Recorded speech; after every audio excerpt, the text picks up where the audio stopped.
You're listening to Tales from the Flipside.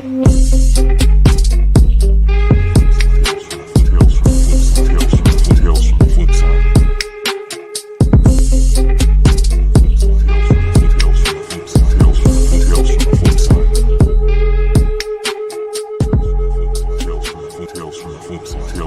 Tales from the Flipside. What's going on, everybody? Welcome to another edition of Tales from the Flipside. We are 3 strong tonight. Hopefully a couple more will be showing up soon, but either way, we've got an amazing show for you tonight. I'm Brian. I am living the life right now. My AC is fixed, but I still got the fan on, guys. Gotta stay strong to my viewers. But the fan's for the hair. Yeah. So what's going on, guys? Introduce yourselves. Jon Z. I actually replaced an air conditioner in the last week myself, so been a hell of a month. I like it. I'm Nico, your weekend update correspondent with comicbookspeculation.com, comicbookinvest.com, and the CBSI Tales from the Flipside comic book strategic investment podcast every Saturday night. We are going to be joined this Saturday at 9:30 p.m. Eastern Standard Time by our friend Manoli. I think it's going to be a really good time. Yeah, great episode this last week. If you guys didn't check out the latest episode, be prepared to be blown away. Some exciting goodies on that show, man. So. Yeah, Errol Molnar is a saint, just a super kind and decent soul, and what he's been able to do in the Silver Age market in a very short amount of time is commendable. Thank you kindly for the super chat, sir. Starting off the show in a good way. Thank you kindly. Yeah. We got I think this is our first, what do they call these? Super chats in a while. So big shout out to Closet Geek. Much love. And, thank you. We appreciate it. Yeah, I'm pretty excited. Thursday, I'm going to be on the Comic Core channel as a special guest of our friend Comic Man Andy. So if you get a chance, please check that out. I'm not sure exactly what the details are. I apologize for that. But if you watch us, I assume that you probably have the wherewithal to figure out where that is. And would really appreciate it if some of our viewers would jump over and check them out. Yeah. I love people waiting for Ben to show up to see where he's at tonight. Shout out to everybody that is in the chat. Much love to everybody out there. We've got a crazy, even though we're shorthanded tonight so far, we've got a crazy show. We've got some fun coming up later with some magazine talk that's probably going to take up a nice chunk of the show, but we're just going to get right into it. I think we just need to start right away. What do you got there, Z? What do you want to start with tonight? Well, I think the most recent news, even though Nico seems to think it's old, is the CBCS has going to get rid of the red label for the verified signature program. Going to go to all yellow labels and just note that it's a verified signature versus a witness signature, which I don't know. I guess it's fine. Probably is good for sellers, but I don't know. I've always thought that the CBCS yellow label never got quite the premium anyways. But maybe, if you've got yourself a vintage signature like, Cardi or I'm blanking all of a sudden. Well, do you know how many Schomburg books I've seen that, were allegedly signed that I was like, well, if I could get a gold label, all that stuff becomes interesting, doesn't it? Well, Kirby would probably be the big one that we see. I mean, he's probably the biggest one, but, there's like CC Beck's, Binder, some of those guys that, aren't realistically in the program and wouldn't have ever signed during the yellow label. So, yeah. I'm very interested to see what's going to happen on the secondary market because I think everybody's thinking the exact same thing, that they want us, that as soon as people see that yellow, they feel a little bit better about it. They have a little bit of that warm butterfly feeling in your stomach when you see that yellow rather than when you see the red. Don't get me wrong, the red's great. But when you see the yellow, you're like, oh, then maybe that autograph is a little bit more secure. So I think that it can be interesting to see what happens on the secondary market, man. Oh God, I'd kind of wish Peter were here. He would pull out the Tommy Boy thing there. Yeah. I could put a guarantee on that box. Yeah. Well, I don't know. It doesn't affect me much. I don't do a lot of signatures. I've got one red label. I got a Cardi I got signed or that was signed, and I'm like, okay, I don't think it's going to make me resubmit it. You know? Yeah. I'm just wish CGC would start doing autograph verification. Yeah. I mean, their green label is fair. We don't know what it is, but it would be nice if they had an option to do something with it. Yeah. Yeah, you're right. All right, when is this supposed to go down? What's going on with it? Do we know the exacts? Do we know? No, I didn't pay enough attention to the release. I assume it's very soon, like probably ASAP. I don't know why they wouldn't. Yeah. It's a pretty easy change for them. Well, I do know that CGC's grading time is definitely low. I think shout out to Mel V, Mighty Mel V, sent in a submission, and it took like 4 weeks, ship to ship, something like that. So that's not bad. Yeah, key with CGC is, as always, have your own presser or prepare for CCS to get them pressed. They do an exceptional turnaround time here for me. Recently, I submitted books during the COVID quarantine just because I couldn't get to my presser. And they got through 24 of them that are now scheduled for grading. And that was, at the height of the COVID shutdown, couldn't leave your house kind of stuff. Yeah, I mean, it's definitely going to add you a month or two for their pressing. I mean, they do a good job. It's just, I think they get a lot of books and it takes time. I mean, it just takes time to press book. Yeah. Yep. I'm actually, I've got a shipment that's going out. It was supposed to go out today, but I woke up a little too late. It's going out tomorrow to Sean. Sean just told me I'm next on the pile. So next time he's not too drunk, I'm on. Good.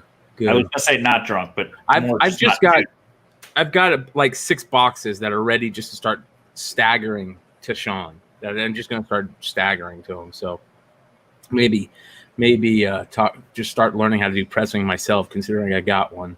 All right, that's interesting. I just don't want to do it. I don't want to do it either, man. It takes a long time to learn. That's part of the problem. Yeah, it's crazy. Yeah. All right.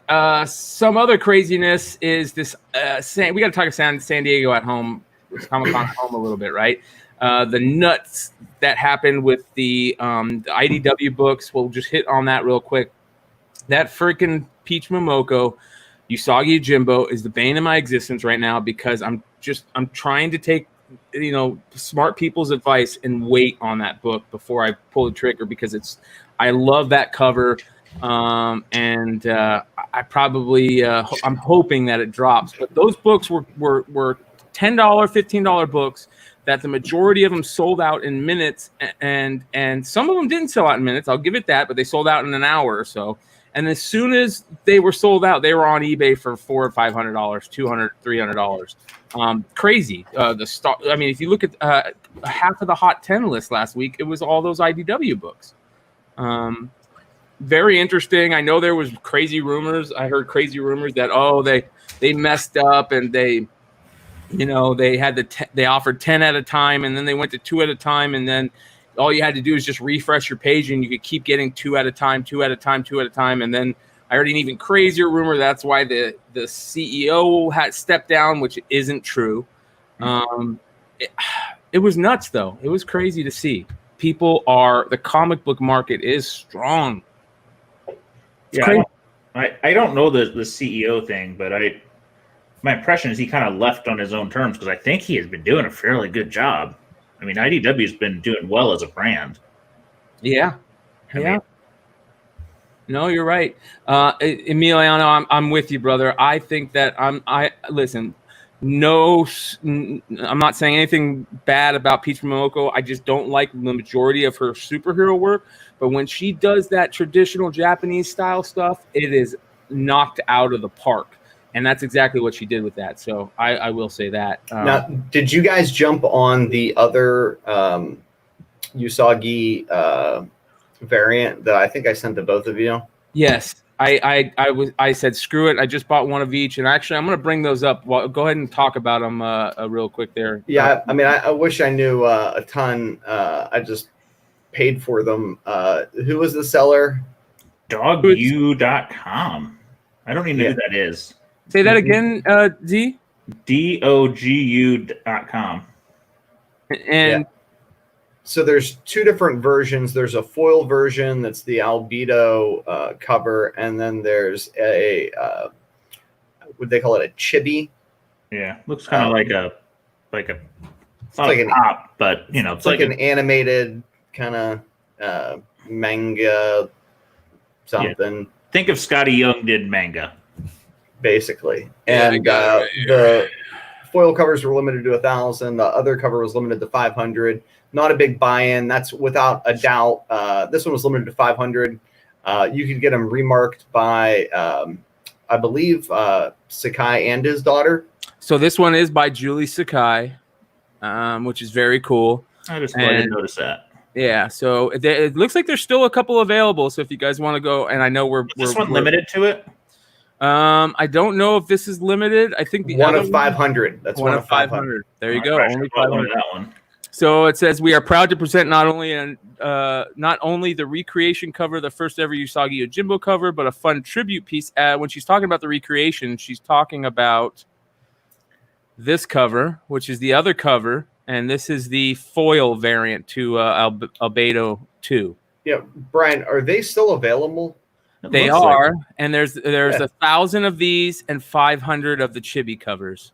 I mean, so I sent them to like basically all my comic book friends, and they all almost universally responded with, "Are you going to buy these?" And I told everybody that's probably the only albedo I'll ever own. Amen. Yeah, I bought a couple. I didn't buy a bunch. I'm like, I'll buy 2. That's kind of cool. They are. No, that was me. I was in for 2 of each. Yeah, I'm not going to buy 10. I actually had to make separate orders because I didn't know about the chibi cover at first. I just ordered 2. I did the same thing. Somebody was like, "Hey, did you buy the chip?" And I was like, "Oh shit!" And then I just broke down, and it was still on there, so I was able to order it again. But I think in today's kind of like modern craziness, this book's not a bad buy at all. I agree. It's a reasonable price. Was the price 35? Yeah, there's 55 on the foils. You can get a remark. So you can get a remarked and signed, which is pretty cool, for $55, and then you can get the unsigned version for $35 and the signed version for $45, which is not bad considering what you just said there, Nico. I mean, this character is super hot right now. All you have to do is look at that Peach Momoko fire that she just put out. I get it, it's Peach Momoko, but listen. We've been talking about Usagi the last 2 or 3 shows, so that's a hot character, and I agree with everything. And so that people are aware, his first appearance is particularly rare because of so many of those books being destroyed in a fire, and they are just coveted in a way that diehard fans can't quite celebrate the work any better than just the death grip they have on their copies. I mean, they rarely come to market. You come up, and Doc Joe asked why buy it. It's another sellout homage. You know what? It appears to be something Stan is involved with. He's doing signings. It's him and his daughter. That's what made it special. Feels like it's actually going to the creator instead of just some fucking dude. So I feel okay about that. And listen, none of us have this cover. Maybe Doc Joe does, but the rest of us I hope so. I know one guy that's got one. I don't know anybody. But he ain't selling. To me, that cover might be just as rare or more rare than that Teenage Mutant Ninja Turtles book, right? Because I know a couple people that got the Teenage Mutant Ninja Turtles book. Yeah, it's I don't know anybody that has Albedo. Yeah, it's the Albedo is much, much, much more rare. I think the only thing you talk about more rare than that is the Savage Dragon, that graphic fantasy one. And I've got a great early Savage Dragon book tonight in our magazine stock, so make sure you stay for the magazine part of the show. It is Albedo is a bitch, and it's black cover, and it's whatever. I don't care if you guys buy the foil or not. I thought, this is more like a passion buy, right? Yeah, this wasn't I don't think it'll be crazy. It's not got a crazy artist name on it. It's not going to be anything crazy, but who knows? You know, it's a cool. Yeah, if I thought it thing. was going to be super valuable, I'd have bought 10. I mean, it might be 10 years from now or something, but this was more like, you know, me sort of like championing the work of Stan Sakai and him being able to do that with his daughter. Amen. I see JJ. I'm like, I don't know. Foil, I think it'll look cool. We'll see. We'll see how it looks. Half Price says Albedo 2 had 2,000 copies, right? And it was that 2,000 copies before the fire? Before the fire. There we go. We don't know then. Yeah. All right. All right. What do we want to get into next? I think we get into this Robin King craziness. Me and Nico were geeking out over the Federici Robin King book. And I know people have been talking about this Robin King stuff for a while. You know, he's been talked about. I think his first cameo appearance was in Dark Knight Metals 2, right? Yeah. Gary Nusser, God bless him, is who is always so far ahead of the curve that he kindly turns me on to things. And then if I have the wherewithal to write them down and look them up, I'm like, wow, that's awesome. He did that for me. And then Brian, who's just good at stuff like that, was also acutely aware and already talking about it. So then I found the Federici cover when Brian showed it to me, and I was just like, whoa. Yeah, I'm bringing it up here for you guys. This is a freaking gorgeous cover. You tell everybody about the plot, which I think really adds to it. So I'm gonna say, you guys, don't kill me on this because I'm not 100% sure. I'm not a very voracious new book reader, but if it sounds correct, the Robin King is one of the 3 Robins that was Joker Who Laughs, Little Robins, and he killed the other 2 to become the Robin King, and he's like super evil and dark, and like he's like sending these crazy messages to the other heroes in the world. I think he sent like some type of message to Jason basically saying, hey, I'm digging up your parents' bones, and just all kinds of crazy evil stuff. And if that is going along with this image, look how crazy that image is. It's dark, dude. It's so cool. I love it, man. I'm freaking I get it. TJ's like, not my thing. I'm geeking out over it. I wasn't a big fan of the which Batman of the Robins it is. What's that? Which of the Robins it is? Like which? I don't know. If anybody in the chat happens to know that one, let us know. I know we get a lot of shit for talking about books that we don't know much about, but that's why we're here. Like, listen, I mean, we love talking to you guys and figuring shit out about this stuff. Yeah, I got a day job and a life. Sorry. Yeah. TJ says Judge Death Batman. Judge Death Batman. That's exactly what it was. You're 100% right, my friend, and I fucking loved it. Yeah, that kind of looked like Robin Snow.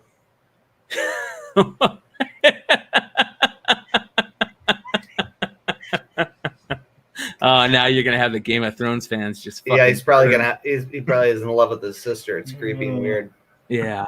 It's like, sir, you're sort of a sexual deviant. It's kind of weird that bird skull there, right? Kind of weird. That's a big fucking bird right there, man. Looks like he stole it from Moon Knight. That season or series 4 or 6 or whatever had those. John's got jokes for days. Is this available? So that's the thing. Me and Nico were trying to find out. Like, what's the go for this character? Do we go for the 1 in 200 Capullo variant, the black and white Capullo variant? Is it 1 in 200, Nico, or 1 in? Yeah, I think it's 1 in 50, isn't it? Maybe I'm just crazy. Oh hell, maybe who knows? The point is, there's ratio variants of the first appearance. I've not cracked that book open to see, whether or not it's the appropriate book. I meant to call somebody who is doing a lot more week-to-week reading than myself to ask them what the hell was going on. But now that all of the copies will dry up from our, intelligent, well-financed, 14 viewers, I'll just go and buy the really expensive copies after the fact. So Funko Fix Doggy, is this the 1 in 25 or is the Capullo black and white the 1 in 25? That's the question. We appreciate it, brother. I'm gonna buy this cover. I just got to figure out how to buy it as cheap as possible because. Yeah, I think this one's 1 in 25 and the Capullo is 1 in 50, if my memory is correct. Okay, all right. Yeah, freaking badass, dude. All right, so that's the Robin King stuff. What else we got? Oh, so we didn't touch on some of the San Diego at home stuff. I jumped right over it just to geek out over Robin King, but some of that stuff that happened at San Diego was quite interesting. I know a lot of people are talking about the New Mutants stuff, which is great. It's fucking awesome because I saw that same trailer that everybody else saw and geeked out over it. That magic stuff was great. Yeah, but it was a fan made. Wait. Yeah, didn't I see that? It was a fan made trailer. No, It wasn't real. They wouldn't show that before their live stream. It wasn't before their live stream. You're talking the one from a couple weeks ago, right? No, I'm talking the one that they showed some stuff during the live stream. Okay, then that was real. But there was one right before that. There was showing some magic stuff. That was it was a fan made. Yeah, no, the stuff I saw looks awesome with Demon Bear and her going after Demon Bear, and all that fun stuff. I do have something to bring up about that. Let me go ahead. So Nico, do you want to talk about basically the film is still being released on time in theaters from what we know, and on time. Yeah, on time, exactly. You're 100% right, man. But there, people still want to geek out over, some books to kind of pick up. And I just happened to go look at, some of the stuff on comicbookinvest.com. There's this old article from 2016, this comic God damn it, I can't say that word. Disambiguous. From Whitman, which is an amazing article, even to this day. It talks about the crazy history of magic and Ilyana Rasputin and the books you should be getting. Of course, it can go back to as crazy as her being a baby, I think, in Giant Size X-Men or something like that. The first time that she is known as Magic is the book for me, and that's 14, and then the series, the 1 through 4 miniseries.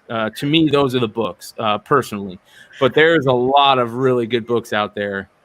So if you guys want to go check out this article, I'll go ahead and link it in the chat. 10 points, Dennis Hayes. What's that? I put Dennis Hayes' quote up 10 points. Oh, yeah. All right, dude. Reading the comments in the live chat, it's like inappropriate laugh city. You know? The Demon Bear stuff is kind of interesting because, of course, you want to go after this book, which is the first time the idea is kind of mentioned. You really don't get much other than that kind of weird kind of image. But then you really want to get into 18 through 20, which is the storyline where they really flesh it out. And it's like the first full appearance of Demon Bear. But do you guys think that these books are going to be worth specking on now? I mean, do you think that's all dead? I really like the images we're seeing. So I'll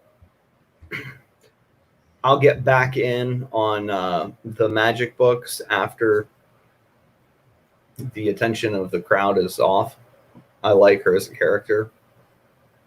I think she has a lot of upside, but I think there's a lot of time because they can't roll her out immediately, even if they do what the director had hoped for, where he was like, we're going to have a trilogy of New Mutants films, even though no one thinks that's reasonable or probable. There would still be time to buy back in. I'm not necessarily a buyer now unless it's for your PC or something crazy that you just want to keep because you love the character. But I do think down the road, I mean, she's such a powerful character in Marvel Comics. Makes sense to try to pick them up. Yeah, I'd probably play on the variants on that character, which I know is not the thing I usually say, but just that New Mutants run's pretty heavily printed. Yeah. Not that stops things, but just I think that's maybe a play that there's more interest in just picking up some of those variants that you can get a little more rarity on. Yeah. Some other crazy things were the Walking Dead, Robert Kirkman Walking Dead talk. I know he kind of was really skeptic on a lot of stuff, but I think that I'm hoping that we're going to see a resurgence in Walking Dead. Nico, he knows why I talk about it all the time on the show, because I picked up a Walking Dead collection right before everything started to take a shit, and I'm still sitting on it, and I'm like, oh, let's get some movement and some Walking Dead so I can sell some Walking Dead books. But I know that Walking Dead fans are they're really wanting some new stuff. They didn't do the finale yet because of all this COVID stuff, which is pissing people off. But it sounds like rumors of the movie. I hear some rumors. I hear that they're not true. I don't know what to think. It's going to be. They're doing something, but I think the odds of it being released at a theater are increasingly slim in the COVID world, right? I mean, it's going to take time before people are really excited about going to the theater, and I don't think they're going to do that for Rick Grimes. But I don't know that necessarily matters if you get TV audiences excited again. I'll be interested in seeing what this third television series looks like. They talked a little bit about that. Apparently it's a younger crew of survivors, so we'll see how that goes. Yeah, I'm really hoping we get some movement, and of course, I mean the stories of the Negan book. The Negan book has gained a little bit more excitement in the comics realm, and the stories of how you got that red foil Negan book is so cool to me. It's one of the coolest things that's happened. I love when creators do what Kirkman did. One, he gave back to the comic stores in a huge way. He really showed his love for local comic shops, and then he gave back to the fans by supposedly telling fans in a Twitter or an Instagram tweet, hey, follow this tweet, and then he would secretly pick out fans and send them, he would say, oh, you're infected, and he would send them that book. Oh, really? Yes. That's outstanding. Outstanding. That's how you do it. Yeah. It was a strong move. I couldn't be happier. I don't necessarily understand the price tag on the other retailer variants, the ones that were like 1 or 2 copies per shop. I think they're kind of ridiculous, but the red foil variant, in light of the promotion, kind of makes sense to me in the same way that the Wolverine Deadpool and the Deadpool Bling variant made sense to me. It's just really interactive, really limited, and just a cool premise. Yeah, and showing fans love as a creator is so huge. I love the little quirky things too. I know I always talk about Paper Girls and what Brian K. Vaughan did with the Paper Girls stuff. He would send little tchotchkes and little cool things to, fans of the Paper Girls if you sent the self-addressed stamp envelope to them, stuff like that. I love stuff like that. Here's a great question real quick. It just popped up. Reader Die says, yo, Nico, would you like a Dark Child route for Magic? Amen. Yeah, right? Yeah. It's amazing. I'm excited for MCU and Mutants. We'll see what they do. If they do what I want them to do, which is adopt the early Hickman stuff, they can do whatever they want. You know what I mean? It becomes like a mutant multiverse where it's like, oh, well, there's this Fox property over here. It doesn't matter. It's in one timeline. There's a mainstream continuity that's kind of tethered together. We'll see how that all shakes out, but I think FF's coming first. And that's a great segue into this crossover talk. Segue. My brother's giving me shit for calling it segue. That's my thing now, guys. I fuck up words. The crossover talk by Donny Cates is, if he pulls this off, what do you guys think? I don't know if he can pull it off, and make it really be good. That's what I'm worried about. Here's kind of the issue, right? I like his independent stuff better than I liked. Hickman's the same kind of thing, right?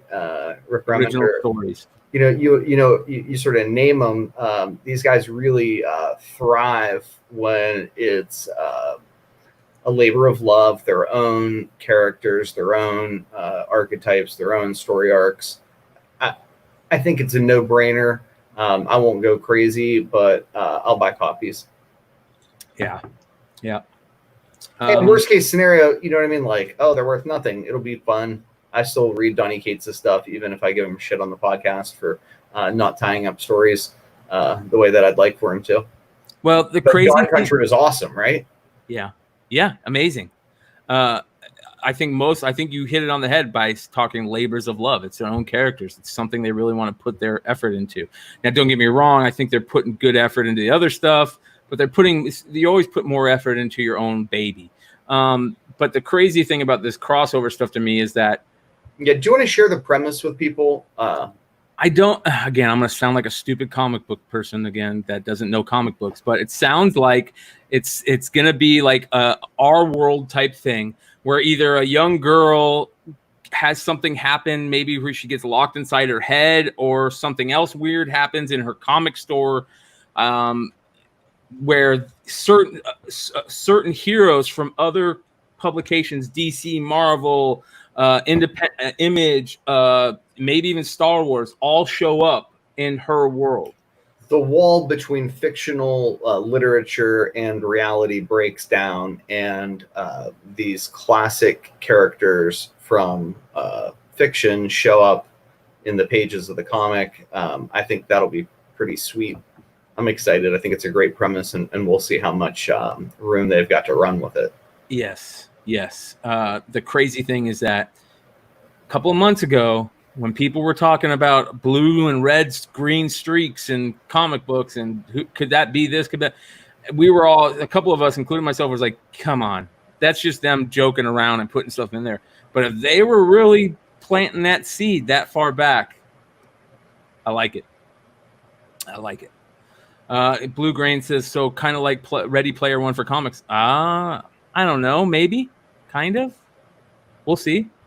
But I don't know. I think JJ Maxwell, I feel that's been done for. It has been done before, but when is the last time that that big publishers got together and did those stories? Like, what was it, like JLA Avengers with George Perez and shit? Like, I can't think of a last time where at least Marvel and DC has gotten together and done big.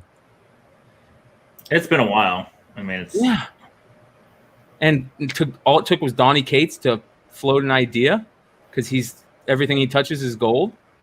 We haven't even seen too much of even the smaller publisher crossovers, other than the IDW DC stuff. Yeah, or Marvel IDW, right? Doesn't Marvel or Star Wars? Star Wars lets IDW do some Marvel stuff, properties.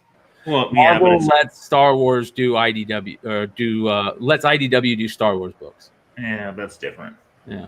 Well, anyways, back to some of that. Speaking of random timing, as we talked about a book last week, and then we saw a tweet this week, Injustice, Tom Taylor tweeted a logo for Injustice and just a quote from Batman at the end that was, I think it could have been different.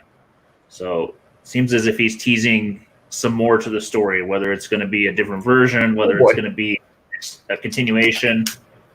I think we would have heard if there's a game coming, but who knows? Either way, I will be buying it because I really freaking loved it, whatever he does.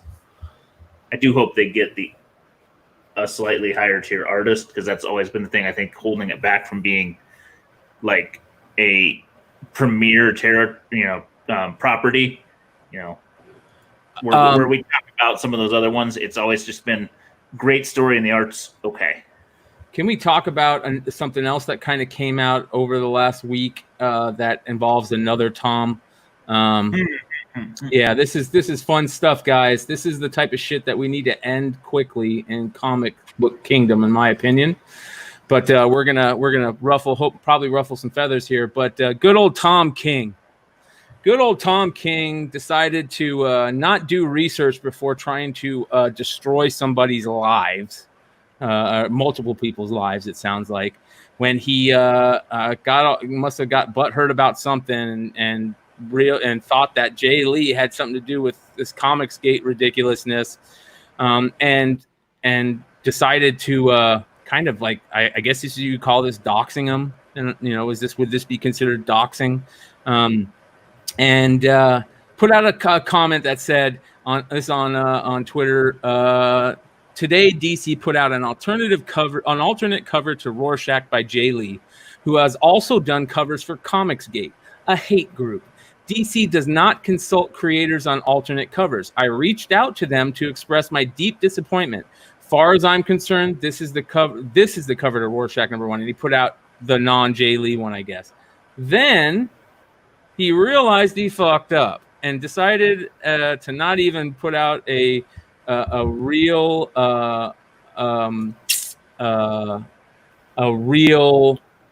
Heartfelt apology. Yes. And I thought, I have the other one. Let me pull up the other one here. How did you put this, Nico? You put it in a good way, talking about this, talking about his roots. Well, I mean, it's like the comparable equivalent of someone being like, I mean, he's an Asian man. He's married to an Asian woman. The suggestion is that he belongs to like a white hate group. Not that Comicsgate is a white hate group. I mean, in and of itself, that's ridiculous, right? Yeah. And then, and sort of just like summarily kind of like, makes that kind of accusation. And then, then it's like, oh, okay, never mind. I said it was okay, so it's okay. Never mind. We talked. And I'm just like, bruh, like, can't you just make a heartfelt apology? Like, I'm sorry, show some contrition. Like what I did was wrong. And, I'm sorry for doing it. Like, it's so painful. People just won't say like, I made a mistake. I'm sorry. I was wrong. That's like kind of problematic throughout all of the world, unfortunately. But seeing it sort of up close and personal is ugly. Ozzy for the win. I like what he did with some of his independent work. His Batman stuff was hot garbage. But it is what it is. What's I think most bizarre is this guy was a CIA analyst. I'm like, well, that's not intelligent.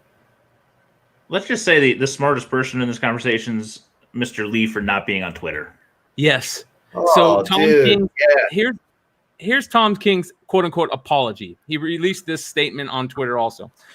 I spoke with Jay. He's not on Twitter and didn't know Comicsgate existed and doesn't support hate of any kind. We're all good. Best possible outcome. No, it's not, you asshole. The best possible outcome was you figuring this out before you put out a freaking Twitter. I'm sorry.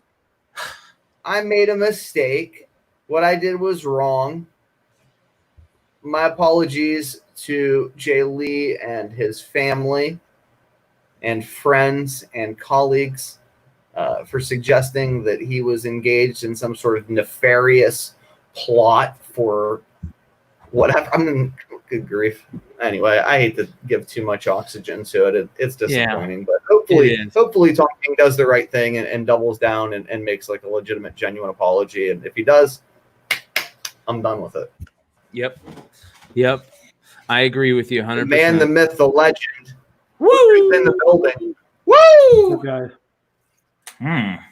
Where's he today? So for those of you guys that don't know, the one and only Ben Stein has joined us, and he plays a game where he's got a cool place from a movie or a TV show behind him that people in the chat can play along. If you guys figure out where he's at, he'll most likely change it to a different pick. Play along in the chat section. It's a lot of fun.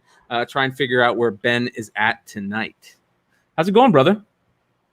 It's going good. How you guys doing? Oh man, you missed the fireworks, which I think you'd be happy about. The Tom King debacle. I love fireworks. Well, I think you'll be much smarter by not catching that stuff. Oh, look, there's already things coming in, brother. There are already comments coming in at figuring out where, because I like Dennis Hayes. That's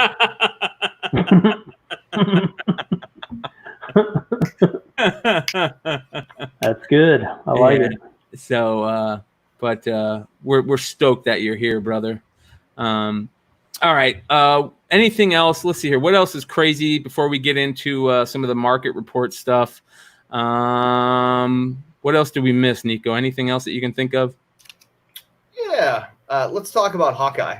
Ooh. Yeah. Great stuff. Hawkeye, it sounds like they've basically, what's her name, came out and said that Haley Steinfeld came out and said that she is going to be, the rumors are true. Kate Bishop, is that what we're all thinking?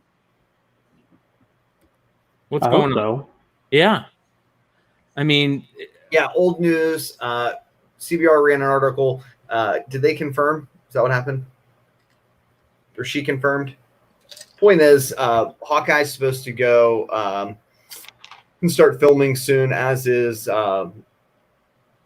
Kamala Khan. The tracksuit mafia is apparently going to be the villain in the Hawkeye series. Looks like they're going to trace the Lemire run. That those reports were correct initially. Tracksuit mafia. I thought we were talking about Ben for a second there. Yeah.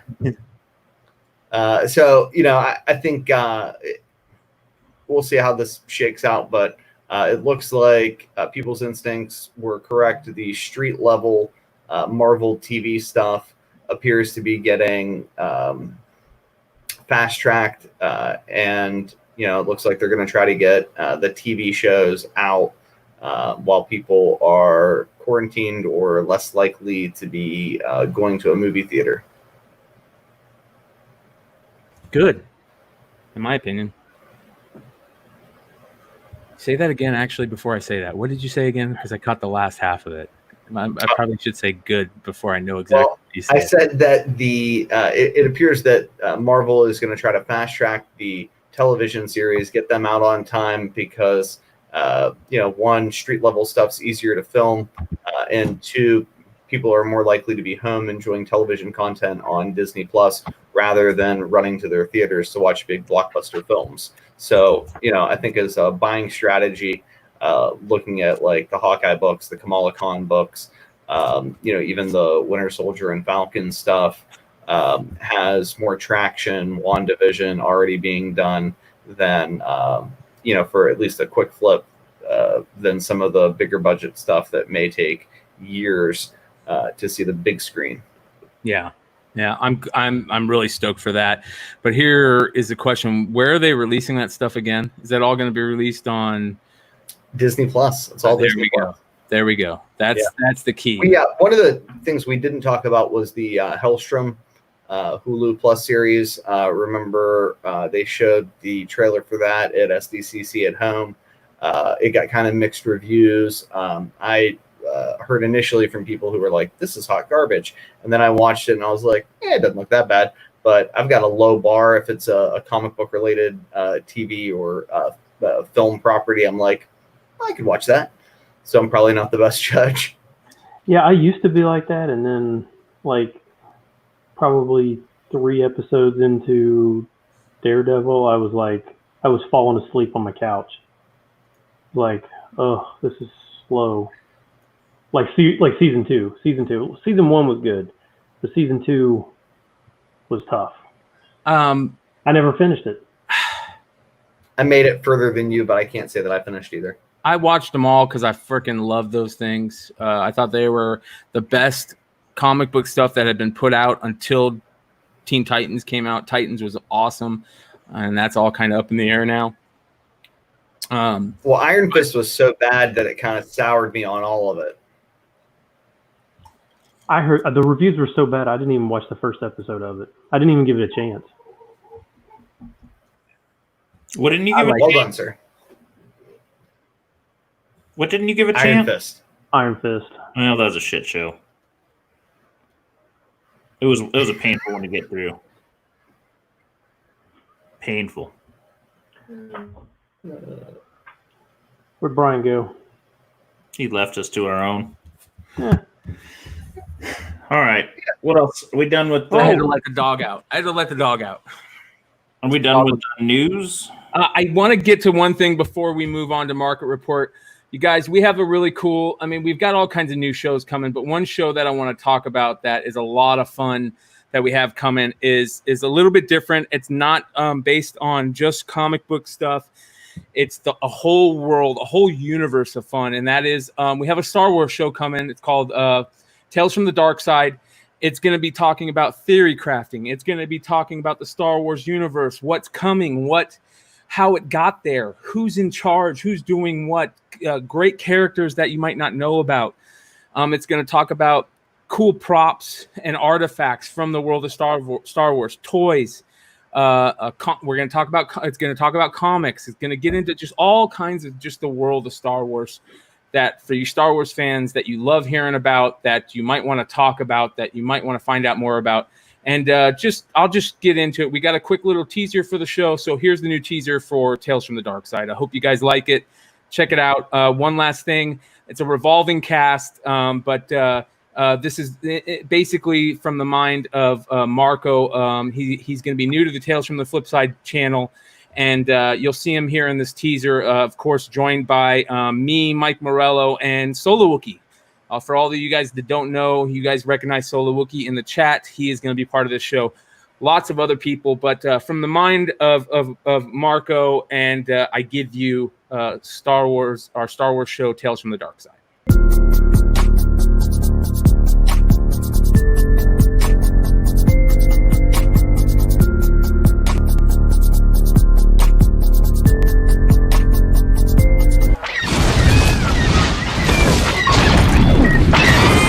All right, let's talk about Dave Filoni. He's probably the most influential person in Star Wars. As much as he credits Lucas, a lot of the stuff, in my opinion and a lot of other fans' opinions, is, if not the direct result of Dave, it's related to Dave somehow, that he got that boat in motion. What we need to figure out is, how does Moff Gideon get his hands on the Darksaber, like we've seen in the last scenes of Season 1 of The Mandalorian? We know that stuff. And we know the earlier history of the Darksaber from Rebels. So between what we know and what we know, we've got to get there somehow. And one of the in-betweeners there is Bo-Katan. She's a 12-inch doll, essentially, like this, geared more towards girls. Very beautiful sculpts, well done. The Clone Wars book where Ahsoka first shows up is a Dark Horse comic.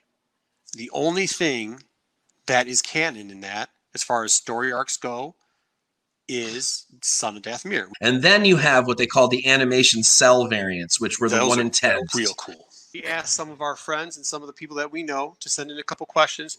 Hey guys, I thought Task Force 99, also known as Special Commando Advanced Recon, or shortly as SCAR, but basically they are an elite Imperial Stormtrooper squad that were clones.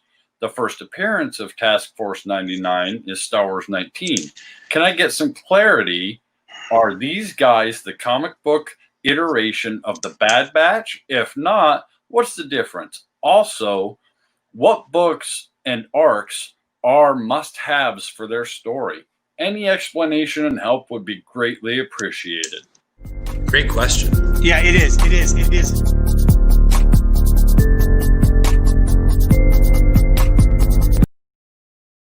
So that stuff will be coming soon.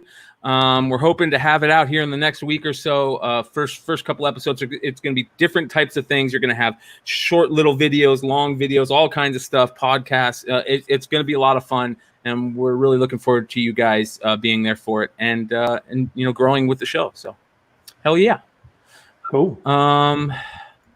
Did we find out? It looks like we found out where you were, Ben. Do you want to do it at the end of the show? Let everybody know all the places. Or the first one. Somebody guessed, I think. All right. Do we want to say where, or wait till the end of the show? We can wait. All right, we'll wait. I'll do a quick rundown. If anybody can guess this one, this one's a little more difficult. All right. What did we say we get into the market report? Let's do this. Well, we're gonna do the mags. The mags. Do we want to do the mags towards the end? I think we should do the market report first, and then we do the market report. I'll run through it. That way, we know Nico's internet is probably going to fail him shortly. All right. Let me change this stuff real quick. Get this all figured out here. Market report. make it easy for everybody. Like I'm a professional here. Like I'm some kind of professional podcaster. We do want to talk about on that news. If there's anybody out there that is looking to maybe intern that has knowledge in editing software, graphic design, streaming software, OBS, StreamYard, that is looking to help out, we would love to get you in here. We'll do our best to treat it, as some type of paid internship. We'll figure something out if that's what it takes. We just we're looking for some help out there. If you guys maybe want to try and get in on that, hit us up at CBSI Flipside at gmail.com. I believe that's our email address. And just put intern in the title. Basically, we're looking for people that are good with editing software, streaming software like OBS and StreamYard, and graphic design. So we would love some help in that area, and we'll figure out how to make it work. All right. Market report. Where do we want to start, guys? How about we start with this one? This one. You started with my passion project. I wasn't even going to talk about this book again, but man, I keep following because I watch every damn sale, and it's a little crazier than it was a couple weeks ago when you talked about it. So it was maybe 2 weeks ago we talked about it because a 9.4 hit $930 and $895 within a week of each other, which was up from about the $500 range before then. I kind of took some quick numbers. 9.0s were $300. We haven't seen a jump there. 9.2s in April were about $300. In June there was a $650 sale, and then just this week, I don't know if it's Sunday or Saturday, one sold for $1070 for a 9.2. And then 9.6s. I'm gonna be honest. So in February, April, there were some sales in the $900 range. When I saw that 9.4 sale, I decided to cash out one of my 9.6s, and I got $1,500. And then actually more recently, somebody got $1,625. So they seem to be jumping in every grade. I don't know what's going on. There is no movie news, no TV news, no rumor circulating about this property. So I don't know. I got nothing for you, but I'm happy. I would have bought more, I guess. What does 9.8s go for, John? Well, there hasn't been a 9.8 sale in quite some time. They've been floating around 3,200 for, between 3,000 and 3,200 for the last couple of years. I did see that somebody listed a 9.8 SS at about 5,500, which would have been high in my opinion before, but right now I'm like, man, it's about what I think somebody's going to pay for it. So we'll see what happens on that one. Yes, exactly. Yeah. But no, I don't know. I honestly expect that 9.8 SS might sell at that price, because if the 9.6s and 9.4s and all of those have jumped up so much, it's a bitch of a 9.8. There's 43 copies between yellow and white in 9.8. 9.6s have 97, 9.4s have 101. And then 65, and then after that's a hodgepodge of lower grade stuff. But only 500 graded. It's always been a tough book. So, yeah, we'll keep watching it. We'll see what happens. If any of those 9.8 sell, I'll let you know. This one's kind of crazy. When you showed me this, Nico, I kind of was blown away because this is, in my opinion, I think this is probably the most. It's tied for top of the most beautiful Venomized covers, and it's taken a drop, right? Yeah, this was up there with the Hulk and the Iron Man. I think have kind of been the winners of that, and then the Mary Jane. But even the Mary Jane isn't as good as this, in my opinion. No, it's just this. It's always been the top dog because of Spider-Man. Yeah. This one, 100 in the census, 38 9.8s and 44 9.6s. Not super rare, but not common. In 2018, the value average sale was $1,525. Ouch. 19, it dropped to $1,308. Okay. Last 90 days, $832. Oh, Lord of mercy. This one was $687, which is the What's lowest. happening? This is the lowest sale since 2015, and in 2015, the 9.8 sale was like $125. Dude, I'd have paid this all day, every day, and I'm not like a big modern variant guy. I'm not even necessarily a big Psylocke guy, and I'm certainly not a big Venomized cover guy. You know, think about this. The Venom 3 third print from like the last 24 months is selling for what, $1,000? Oh my God. I don't know. This is a good cover. I don't understand it. I think it really is. There is so much out there that people just can't focus anymore. And it's like we can focus on 3 or 4 things any given week. And then after that, our memories are wiped and we're going back and looking at something else. Shout out to Matt Roybal, who commented in the Facebook that he knows who sold this copy. So they're not happy. Oh, yeah, $687 minus the fees. Unless he was talking about the Crow book. Unless you're basically down below. You're below $600. Yeah. Ugh. Yeah. What do you got next? He was talking about the Crow book. My bad. All right. On the next one. This one is fun. This one. We got to talk about this. This one. Okay, so let me do the numbers and then we'll go. This is the all new Marvel Now 0.1. There's a lot of variations of that for different years. I know it's all new out different, and then there's Marvel Now.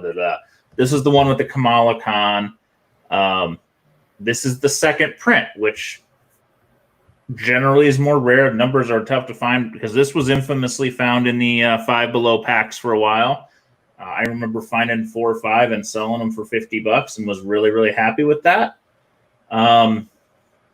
This book, 45 on the census, 15 9/8s, 14 9/6s.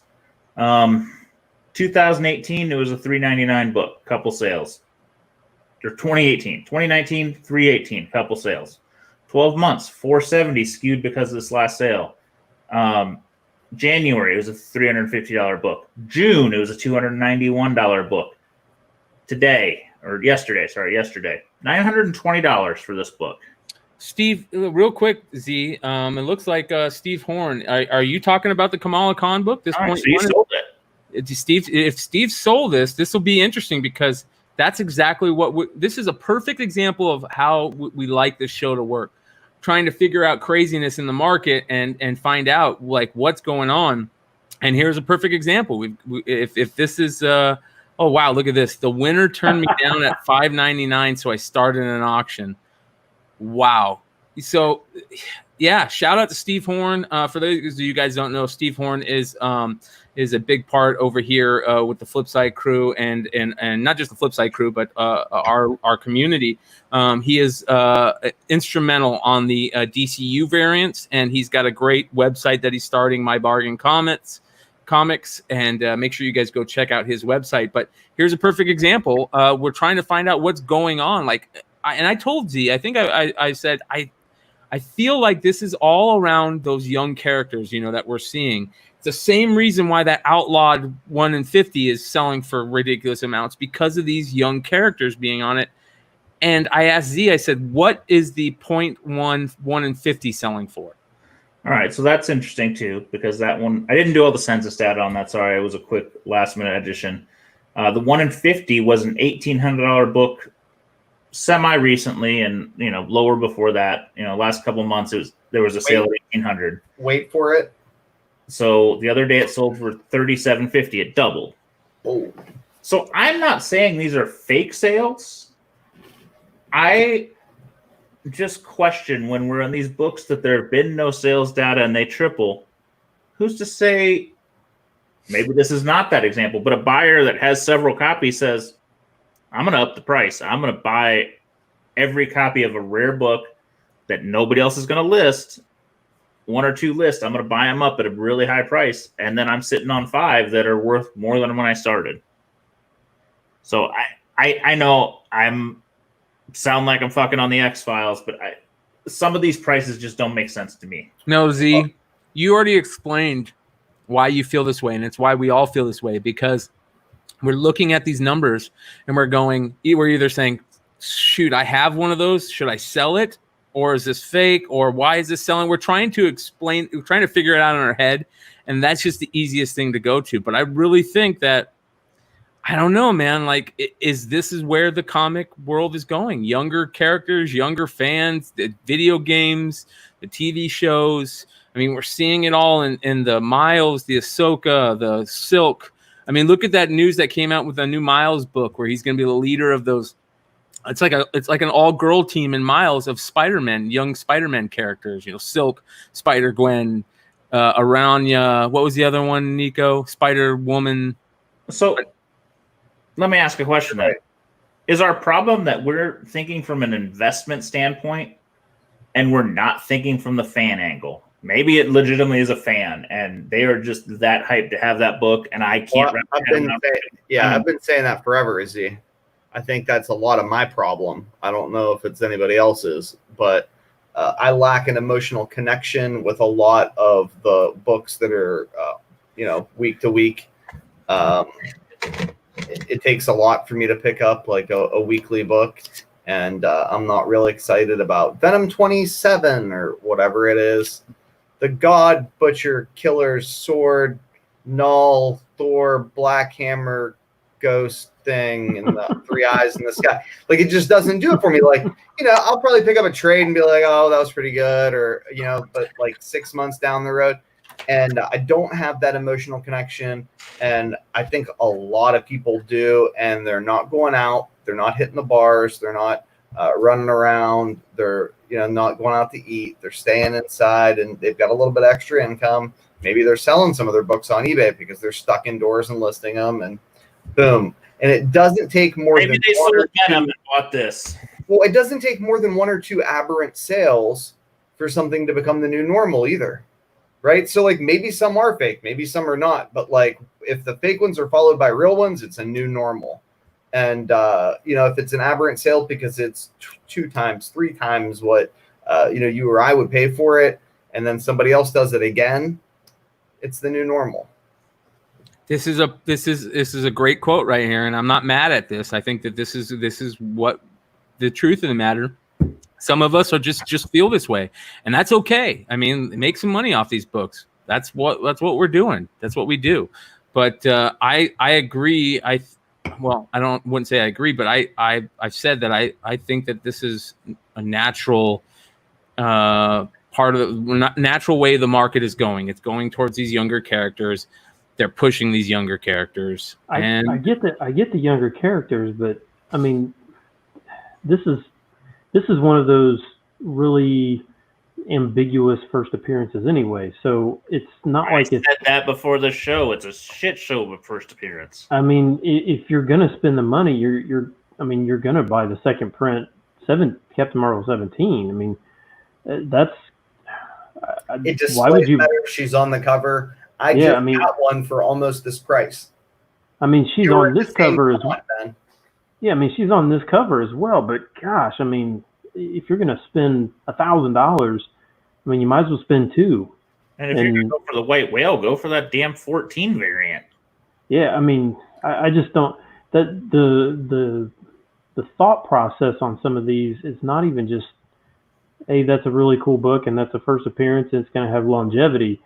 I mean, this is basically like a third appearance. I mean, this isn't, and it's a preview book. I mean, it's not like it's just an odd.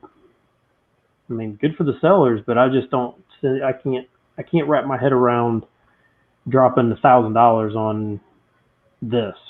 I mean, I can see maybe on some of these other characters. I mean, if you're going to drop $1,000, I'd want first X-23 9/8 or.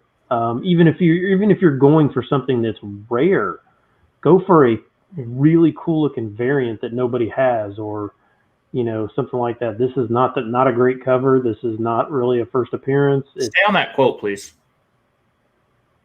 Sorry, you can go, Ben. I'm sorry, I was just reading. No, it's all good. I mean, I think we probably all think the same way, but somebody out there's got cash to spend and they're just buying whatever they want. But not really even thinking about it.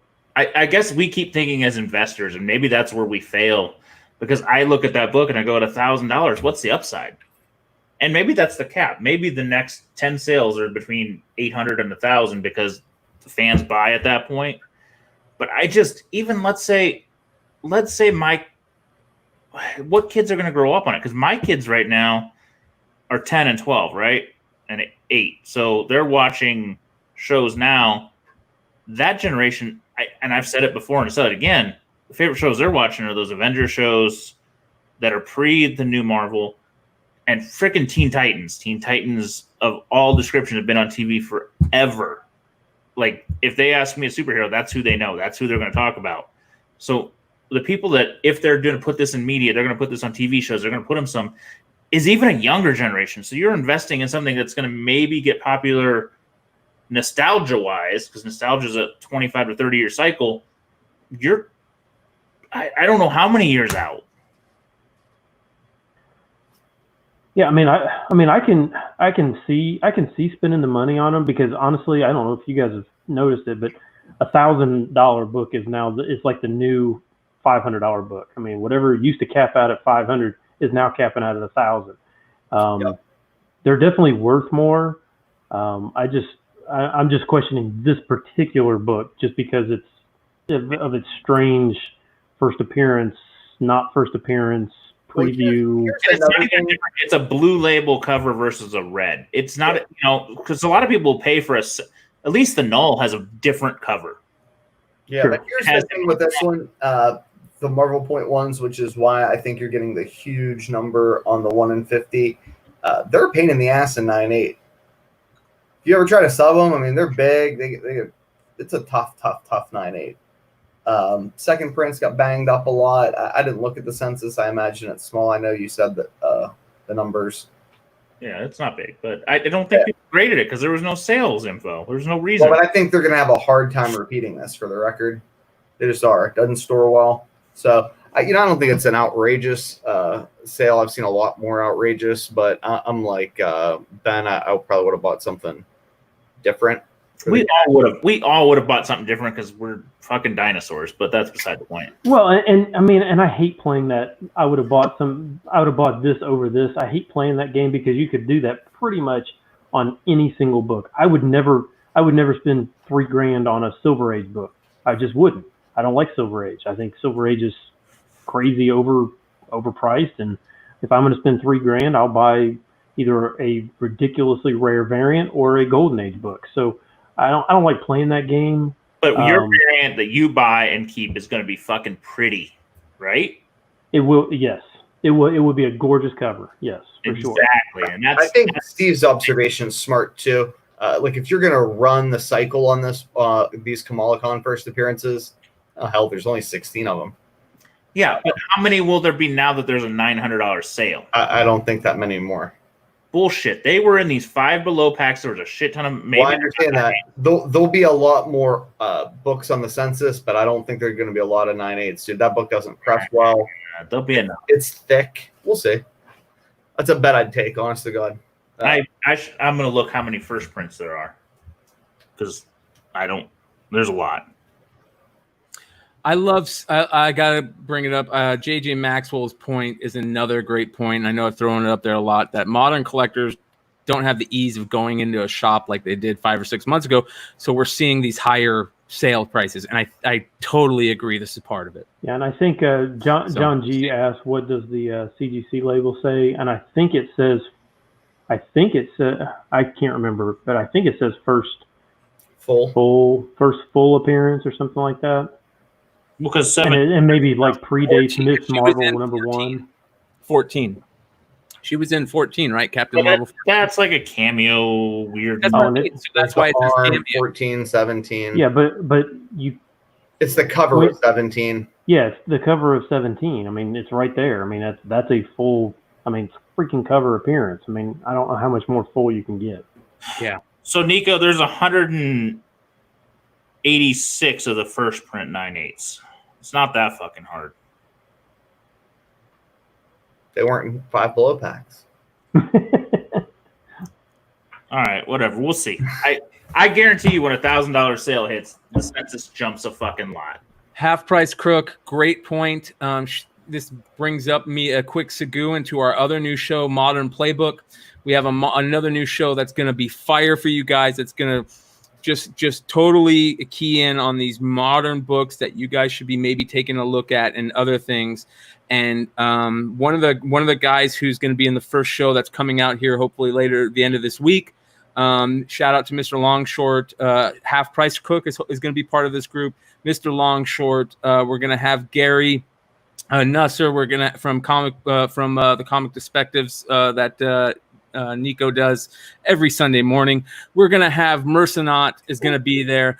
We're going to have Lucas Fashina from Drunken Chat Son's going to be there. We're going to have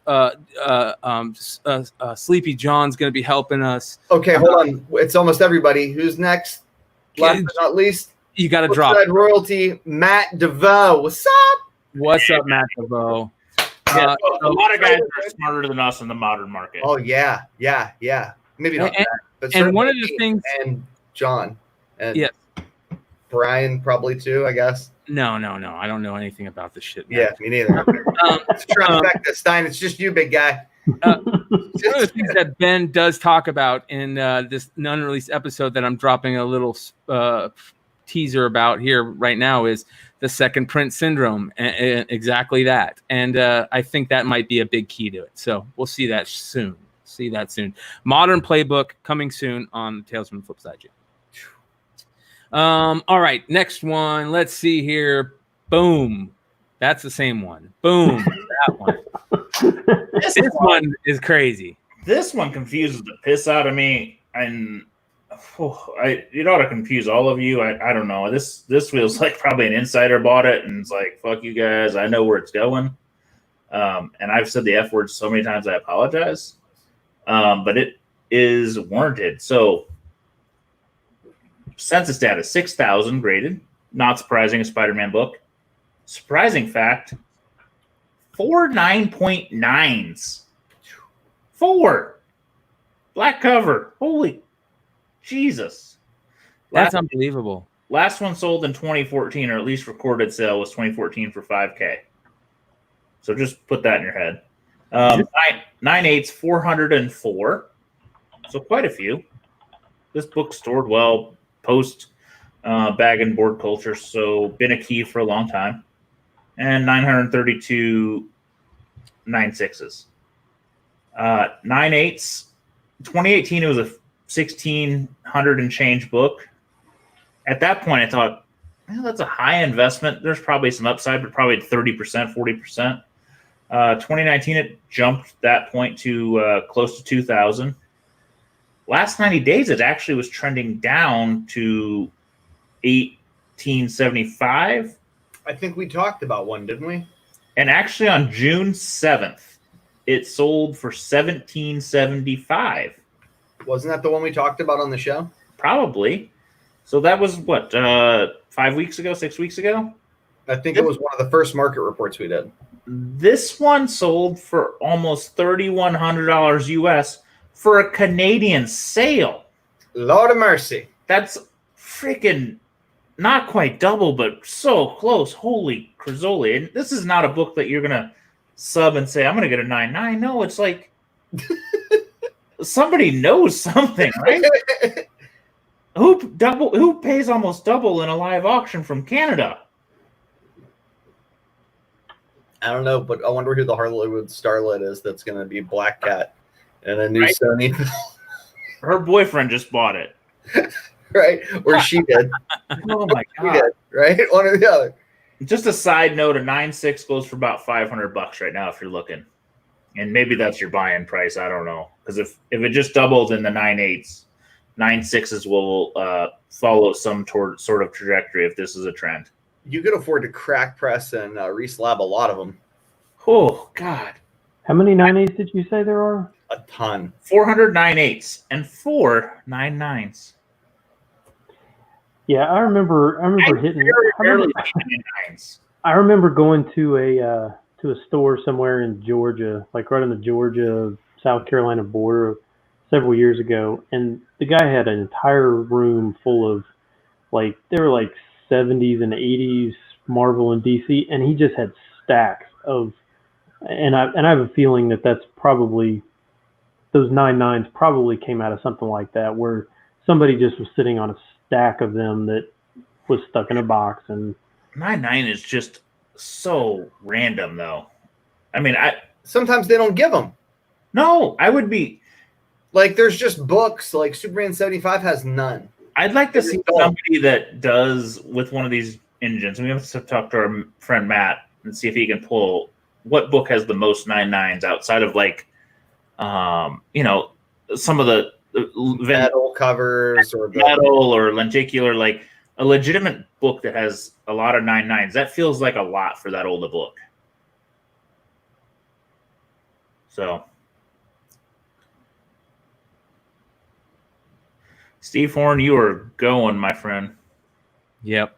Here we go. Is not Canadian. 40 cents is U.S. price. No, I'm saying it's a Canadian seller. Yeah. Sold, but people are talking about like Canadian price variance. Yeah. I think other people are just like, but I don't understand either. Why? I was just saying it was a Canadian sale, which generally you can get a little value on because there's less eyes on it. So, all right, what's the next one, my friend? All right. Boom. This one's nice. Hurts my heart. Yeah, this one. We've skipped all over. I like to go by age, but you're going all over. I am, brother. This one is near and dear. I have a copy. It's not a pretty copy. It's nowhere near this. But in my head, in any grade, this is a $1,000 to $1,500 book, which is close to true. Census data. This is basically only pre-code horror Frazetta cover, doing zombies. Not my favorite work of his, but it's still a nice cover. Absolutely. Tough as hell. 51 in the census, and I think close to 10 of them are restored. 192, 190, only 10 higher than a 5, if that tells you anything. Gosh. Man. It's a beast, man. Sales data, a 5.5 sold for in March this year for $38.40. Yeah. So for half down, you got close to $1,500 off. In January of this year, a 4 sold for $19.05, and April last year, a 3 sold for $17 and change. So when you look at the 4.0, it doesn't look that bad, but this is a pretty nice presenting 5, in my opinion. Yeah, I think the buyer did a hell of a job. I'm honestly pissed Nico didn't show me this. I would have freaking sold something I love. I probably would have sold another Crow for this one. Did that auction end at a weird time? I don't know. I didn't even know it happened until it was over, and I was just like, oh. Yeah, it's a hell of a book. And usually that doesn't matter on some of these bad boys like a Frazetta. So, I don't know. This was a beautiful book that ended, in my opinion, at a very good price for the buyer, and the seller's probably pissed. Yeah, gotta be. Oh, so, God. Yeah. Solo Wookiee, Red Dress Distress, Moon, Skeleton, Zombie. Oh, shit. It's got a lot going for it. It really does. 4.5 Momokas. That'll be our new standard. All right, where do you want to go next? All right. Yeah, or 2.3 nulls. Yeah. Hey, honestly, you think about it though. I mean, those sales. I mean, are these people are buying these more expensive books because they're being able to sell these other books that they got for nothing? Well, but then I would think these other books are going up, but they're not. They're not crazy sales. Most of these. This Thor is going to be a great example. Oh no, he's talking about people are selling books like Null, but instead of buying Frazetta or Silver Age Thor, they're buying Kamala Khan, Marvel .1, second right. 9/8. I guess I don't know. I'll keep buying the Frazettas, and if the Silver Age gets any more stagnant, I might try to get some of them too. This episode's driving me to drink. Sorry, fellas. They most don't, but this one really is. All right, Journey of Mystery 83. Thor, Great book. I didn't look at census is over 1,900 graded. That's irrelevant data to us. It's a rare Silver Age key, but not rare in general. 80 of them at 7.0. This is a decent looking 7.0. No major flaws. $10,000. Seems like a good price, right? 2017, it was a 17K book. 2018, it was 18 and a half. 2019, almost 22,000. God. 12-month average, 20,000. This one sold for $10,000. What the frick? What's the black bar on top of it? Oh, is it restored and I missed it? Shit. I don't know. It looks black on my screen. I can't see it. You're right. too It's well. a conserve. We were made of a flubber. That's why. All right. Solid. Thank you. We are an idiot. No. We are an idiot. Well, Nico and I are idiots. We saw the black bar. Nico So and I are idiots. What's up? It's a conserved book. Yes. I can't see. We did this all in an hour last night. Don't blame me for this shit. I just screen grabbed them. All right. Well, I'll take a fail on that. All right. Still, conserved book You never at did half that price. one. Hell, half That's price on Conserve Brooks pretty damn good. Yeah, I'm half price on a restored book. I'm like 75% on a conserved book. I still think that's a steal. What makes it conserved over restored? So, like, you take rusty staples out and you put appropriate ones in. You let them do certain approved. Like glue or like spine reinforcement can be okay. Exactly, not glue, but like I don't want to call them tear seals, but they're not, because that's not the right word. But the spine reinforcement absolutely is things that will preserve the structure that have been A-okayed by CGC. Oh, okay. On to this one, which is a book. No I'm color, still no looking trim, for. etc. Oh Still man, looking. I feel bad we flubbed that one. Sorry guys. That's what happens when we research fast. Dude, this book's crazy. I still can't find one, man. I've been I think looking for this for years. I sold one to Comic Tom. P Dubs has a box set, or he did. Yeah, Nice. yeah. He That's got the way to buy it. he got lucky and bought one. This is I one want the actual game graded with the with the red cartridge. Now Yeah. we're talking. Yeah, but you can't get it graded in the box because you can get the other one, but you can't get the collector one graded. Yeah, because It was in a big old case. Too big. Yeah, it's like a case with the game and the comic and something else, and like a big old Yeah, it was a Not- QVC not- special. not quite a briefcase, but it's big. Yeah, it's like a hard shame on cover. me, dude. I was 2 years ago. I was looking for these when you could still buy them for too much money, and now you can't buy them. No. So this one's an interesting one. Came in a QVC special. We talked about that. Census 90 total, which is surprisingly low for a Carnage book. I do think it was limited to 500 or 1,000. It wasn't a big number. I don't remember. One of those two sounds right. It's been a while since we talked about it, but it was The one I ever had, I pulled out of a dollar bin. only 6 9/8s and 15 9/6s out of those 90. And there was a huge smattering under 7. Like there's a 2.0 up for sale right now for a ridiculous number. A So- 2.0. It's for sale for close to this number. That's probably the one I sold to Comic Tom. No, I'm serious. It was intentionally in a dollar bin at Ides. My buddy Keith, my presser, is like, "You want this for $1?" I was like, "Yeah, sure. I'll throw it on eBay." So 9/8 sold in March 4,500. It's not bad for a pretty old book that's pretty hot and pretty rare. 9/6 sold in May for 1,200. February 9/4 sold for 600. Wow. 9/2 hasn't sold in about a year, and that was 375. 9.0 sold this year for 500. What's interesting is an 8.0, another copy, not this copy, sold in June for 410. Resold from a different seller, so I assume the buyer flipped it for 475, which seems dumb because he didn't make any money, but like $30. He lost money on the fees. I mean, he made enough for Only try, right? Yeah, it was a failed flip, which he probably should have auctioned it, I guess. I want to talk about that after this auctions. I want to get into that. So I don't know. This book was a good sale for the seller. This is a hell of a book. This is one that I would chase because, God damn, it's tough.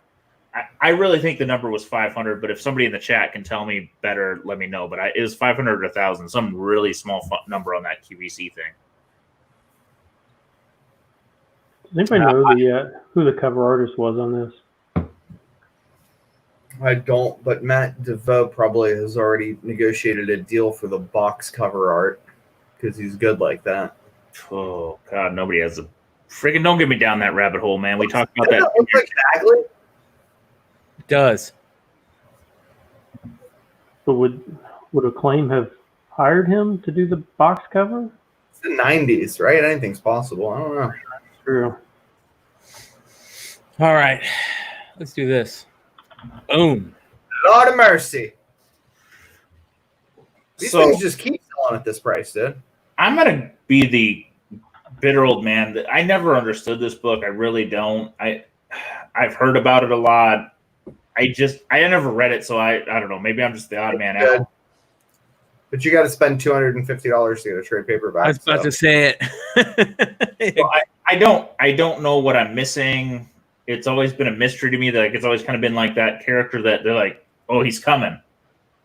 But in my head, he's like the sentry, like he's coming because he's coming, but nobody knows why he's coming. I don't think he is coming, though. That's the thing. I think that people just really like this character, especially with what's going on in the world right now. They like him even more, and people are searching him out. Yeah, he's like the modern Moon Knight. I just don't think he's on anybody's like make a movie list yet. Right. Yeah. He's like the modern movie Moon Knight, I think. Yeah, that's true. That makes sense. All right. So on the census, 308 of them. There is a 9.9. So congrats, we got that one. That 9.9 sold for $81 many moons ago. So great buy. 9.8's 115. 9.6's 94. 9.8's 2018 was just shy of $300. 2019 was a little over 500. Last 90 days, 750. In June, it sold for June 3rd, it sold for 500. Then the next week of June, it jumped to 900, and since then, it's been in a spiking trajectory with about 6 sales, ending in this one at 1325. So up to this. That's a big up in 6 weeks. Well, it started rapidly about the time that there were Black Lives Matter protests. I sold a set that had the trade paperback and like a couple 2s, a couple 3s, a couple 4s, and a couple 5s for like $1,000 with no number 1. And I was like, what the hell is going on? And they just started disappearing from eBay. For a while, there wasn't a 9.8 on there. You know, I don't know. I'm kicking myself in the ass for not grabbing a 9.8 when they were like $500. I knew better, but was just lazy. I thought it would be $1,000 book. We'll see if it ever comes back down. It's a great story. Yeah. And I think Robert Fordham's observation is what a lot of people share. I don't know that his counting of the numbers is correct. I think it's like 4 out of 6 are already in the MCU because remember, America Chavez is on that cover too. But all of that Ultimates team, has really been like a staple in like the Marvel Cinematic Universe. And I think it's just Blue Marvel and America Chavez that haven't made, like a live action debut, and both are getting a lot of eyes on them. But he may be talking about a different Ultimates run than I am, which would mean that it's 4 out of 6 in one volume and 4 out of 5 in a different volume. I don't know. I want to give a quick jab out to Dr. Joe, who used to put these books in as freebies to people who bought other books from him on eBay as just a good thing to do. And he let that little thing loose on a chat the other day, and I just gotta say, oh boy, I bet you he feels the worst right now. But strong karma there, though, huh? Yeah, strong karma. Other than that, here talk about synchronicity. We were talking about who did the cover for this book, right? And the Cover Lover Comics, apropos name, right? Said Bill Sienkiewicz. I think it was Bill Sienkiewicz. Yeah. And I think you would know because you're a cover lover. So we'll take your word for that, brother. So yeah. All right. Somebody said it was their sale. Somebody said that the Black Marvel was their sale. I don't know what you're saying, but I assume so. Rain in Threes. Was this your sale? Nice. That'd be interesting if it was. That'd be two. We'd be two sales on the show already. Dude, I freaking love it. That makes me so happy. Yeah. Congrats to you, my friend. Either of those books you sold, congrats. Yeah. If that was yours, I man. just like that people who like Flipside are moving big number books on eBay in such high number books that we thereafter pay attention to the sales because they're the key sales in the market. I mean, it makes me super happy. That's a deep dive, Doc J. Holy cow. Yeah, shout out to Doc J. Doc J is a friend of It's Drunken Chat son. And we like to see the cross people coming over from other shows and giving a little action in the live chat. So shout out to Doc J. Look at this. Here we go. The one and only Gary Nusser makes an appearance. Yeah. You're probably right, Gary. Probably right. I wouldn't pay $1,300 for that book. I don't think any of us did that. Nobody bought that one. But all right, what do we got next? Let's get rolling so I can get to magazines. Let's get into some Star Wars stuff. Bang, bang.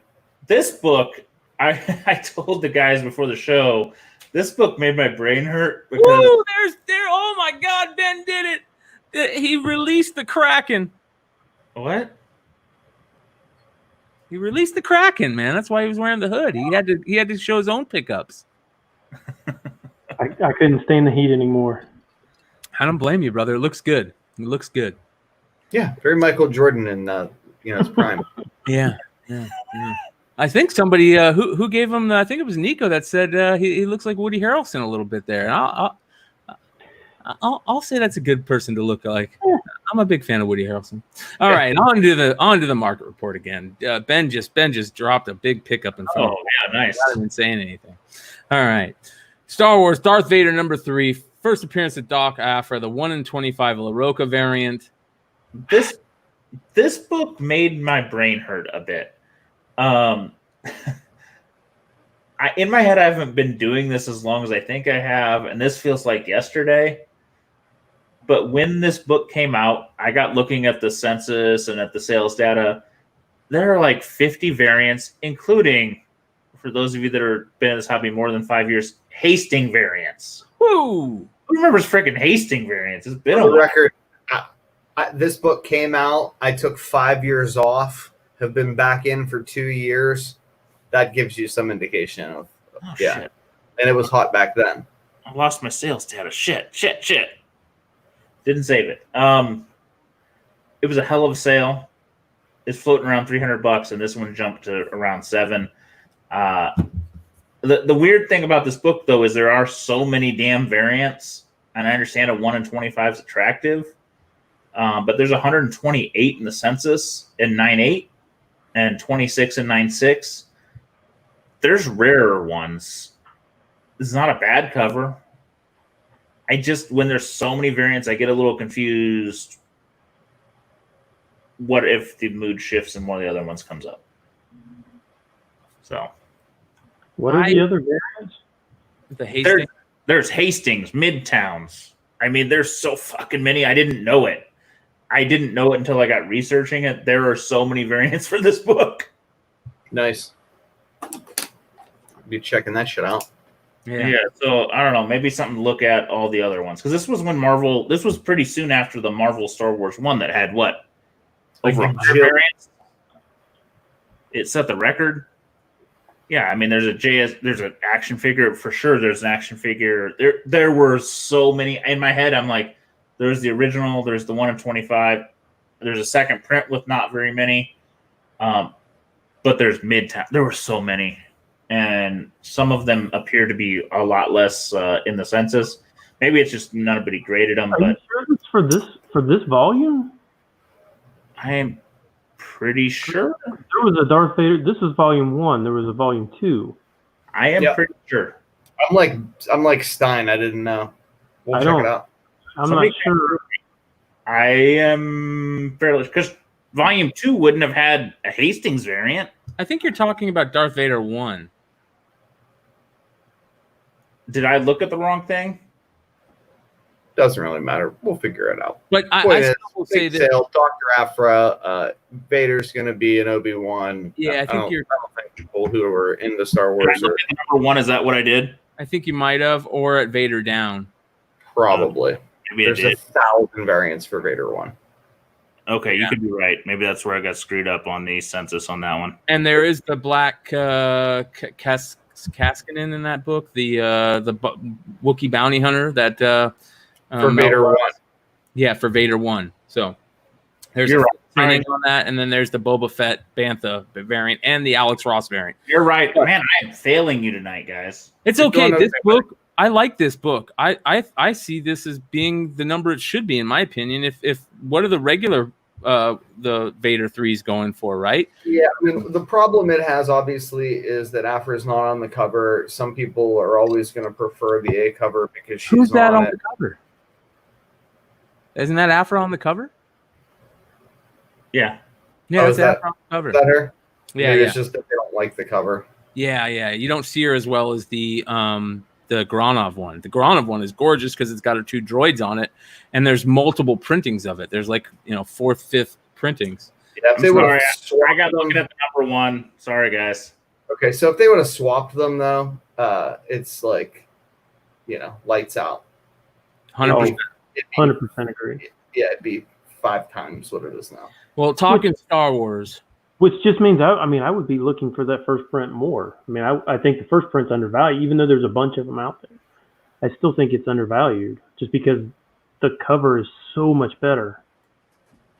yeah, she is the focus of the Granov one. Christ, I didn't even look at this one. Has been so unappealing at me. I've looked at copies 30 times, thought about pulling the trigger, never did, and thought that was just some sort of Empire Strikes Back homage. Well, I'm gonna get into 2 major regrets of mine. Before I fuck up 3 for 3. I'm going to get into 2 major regrets of mine over the last couple of years. Our last market report being one of them. This book, and if hopefully this book might start dropping a little bit so I can get back into it, but who knows? What's the deal with this one, Z? Oh, are you sure you want me to do it? Yep. Because I apparently must have been drinking last night when I did all this. Yeah, because my main regret is going to come after this one. Census 137, 9872, 96 is 32. Some interesting data I must not have shared before. There were no sales data for this book on GPA in 2018. That's very strange to me. 2019, only 5 sales for 281 average. The high for this book was June 6th at 1,800, and it's had about 5 sales that have slightly declined since then. Now, that 1,800 was an outlier. There was a 1,600. Most of them have sailed for about the last 8 or 9 sales in this, let's say, 13 to 15 range. So it's not down much. And being an auction, that's probably a realistic, down from buy it now. Was the $1,800 sale a newsstand? It's not saying anything on. Because I'm not sure that CGC differentiates on this book. No, I do not know. I did not check enough on that. It could have been a newsstand. Was there one that sold recently? I can't remember. I didn't go back that far. There was also a 1,650 sale right there too, so I think it was also right at the peak. because they were. It seems like a lot for just a regular non-newsstand. I understand. I didn't question it because there were two right in a row, like within a week, that were real high, and then it kind of went back to the norm. Either way, this norm of 1,300. The thing jumped around April, and has been in this price range for about 10 sales between like that 12, 13, 1,400 number. Well, I need this book. I got to get this book, and hopefully it'll drop. But is there another regret on this report? Or yes, there is. There's another regret that I haven't talked about. Okay. It is this, guys. Oh, yeah, that's your own stupidity. Because I recall last year you were gonna fucking flip shit and buy yourself one for $8K. Yeah. Yeah, and then he pulls up that punch punch 12, and he didn't even sell it. He could have traded straight up For 2 Gretzky's. Yeah. I wish. You could have sold toys. You just procrastinated. Wait, listen. It isn't pick on Brian Day. It is I know. I fucked up. I am admitting my fuck up. I'm admitting that this is the perfect card that I want. The frayed edges, a decent centering, the perfect example of OPC shitty card stock in a PSA grade, and damn it, it sold for $17,600. Yeah, Lord of mercy. Yeah. So, all right. So, hey, it could have been the 1.8 million LeBron. So. Oh yeah. But we'll not get crazy into it tonight. I know people hate the card talk, but this is just gonna all right. Nobody hates Gretzky though. No, nobody hates. They better not. He's a stud. All right, what do you say, you guys? We've already 140. We're about almost close to 2 hours into the show, and I'm warning you guys, this is gonna go longer. If I have to stay by myself and go through all my sweet magazine collection. I've been stoked to talk about magazines for a while now. So I've got it's Monday night. I ain't got a job. I ain't got shit to do. So I'm going to stay up late with you guys and talk magazines. But we've got pickups to go through. At the same time, we're going to go through magazines. I say we run through your quick pickups first, if you want to go through pickups, and then we'll get into the magazine talk. And we're really gonna mix it up, huh? What's that? We're going to really mix it up. We're going to mix it up tonight. We're having fun tonight, guys. All right. I could do pickups, then we got magazines. That's fair. All right, let's do that. So Z, why don't you go pickups? We'll go pickups all around if we have pickups, and then we'll get into magazines afterwards. All right, Z, here we go, brother. You're going to start us up. All right, fair enough. I don't know. I think it's all foreign. Sorry, guys. That's what I buy. This is a Greco, which is Colombian. Their first issue of Spider-Man, which is actually, I think, issue 79. But I really dug the cover and that it was a #1. Spent a few bucks because I bought it from a seller with several other books, but I just really like this cover. So I went with that. Second one, bought my third set of the Greek Crow books. Flash them quick.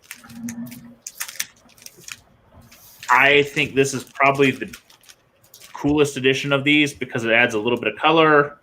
Nice. Adds some nice, like rarely does adding text to a book look better, but this one might. A little larger blow up of the drawings and just amazing. Paid way less than this that I would for any Crow book right now, so happy to add it. Deciding which one's cooler. I'm gonna go with this one. This one, got in the same lot as that Spider-Man, is a Mexican edition of Los Fantásticos, which is the Fantastic Four. It looks vaguely familiar, but not.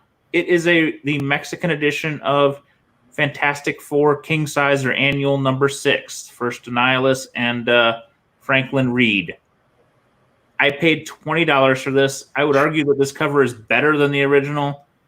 There is no way I will not make money on this book. Considering the 7s and 8s are pushing $1,000 right now on the US edition. And the last one, because if I couldn't go further down the rabbit hole, I bought myself a foreign CGC Black Label pedigree book of an obscure character. I don't know where you're going to go here, but Domingos Alegres number 715, which appears to be the reprint of the first appearance of Space Ghost. Big fan of Coast to Coast. Love it. And from the Jon Z, God, I'm going to mess up the name because I do not know how to pronounce it, the Fantaccio pedigree. Even with the black label, love it. There were some cheap stuff that went in the last Comic Link auction from this pedigree. Lots of foreigns. This was actually, I think, the most expensive of the foreigns, but I thought it was the coolest. So, top that, Ben. Rabbit hole is dug to a new level. Yeah, I do not have anything that cool. Oh, that was the other Ben. Oh, that other Ben. There's too many Bens. I told you, you're gonna have to start calling me. Stein. Yeah, I don't. It's not even my name anymore. Nope. Nico, do you want to go before me, or I've only got Sure. one thing? Are you at the Bueller house? No, that's Nobody's been guessed guessed. it. Yes, That's been guessed. I've been Bueller House has been following guessed. along in the guess. I mean, they've been going fast and furious trying to figure out this last place, man. Yeah. So you guys will kind of see how I buy when I go to shops. So I went to a shop, $9. Oh, wait. I'm sorry. I paid 60% for all of the books until I tell you otherwise. $9. I think that's Tojo. 15. Oh, nice. Again, 60% of the numbers. 7. 3. That's the pickup of the day right there. That's a couple $100. All right. These are all Filipino. When you say 3, you mean $3? $3. Well, no. So you paid $1. I paid you paid $1.25. Yeah. Okay. All Filipinos. For all you foreign guys out there, I got Filipinos. Hey. Disney Filipinos. That's Wait. good. Hold on. Joe Kubert. How you doing? Disney too. This one was $8. I love that one. I don't know what that is, but I love it. I think it's UK, but I could be wrong. But I didn't open it up. If somebody doesn't buy that from you or you sell it, I want it. 15. Yeah. What kind of How did I pull this off? What kind of shop has these? Okay. IDS Entertainment in Pittsburgh, Pennsylvania. They don't have any more. Where do you see the magazines I got? This one was 7. Starman. Hey, how you doing? Silver Age goodness. And then Roybal wants this one. $6 Make You Holla. That's a nice book too. Shout out to my buddy Gary who taught me about this book on the Spectus Club. I went out and found one. It's the first appearance of Mr. Freeze's wife, Paul Dini. Love it.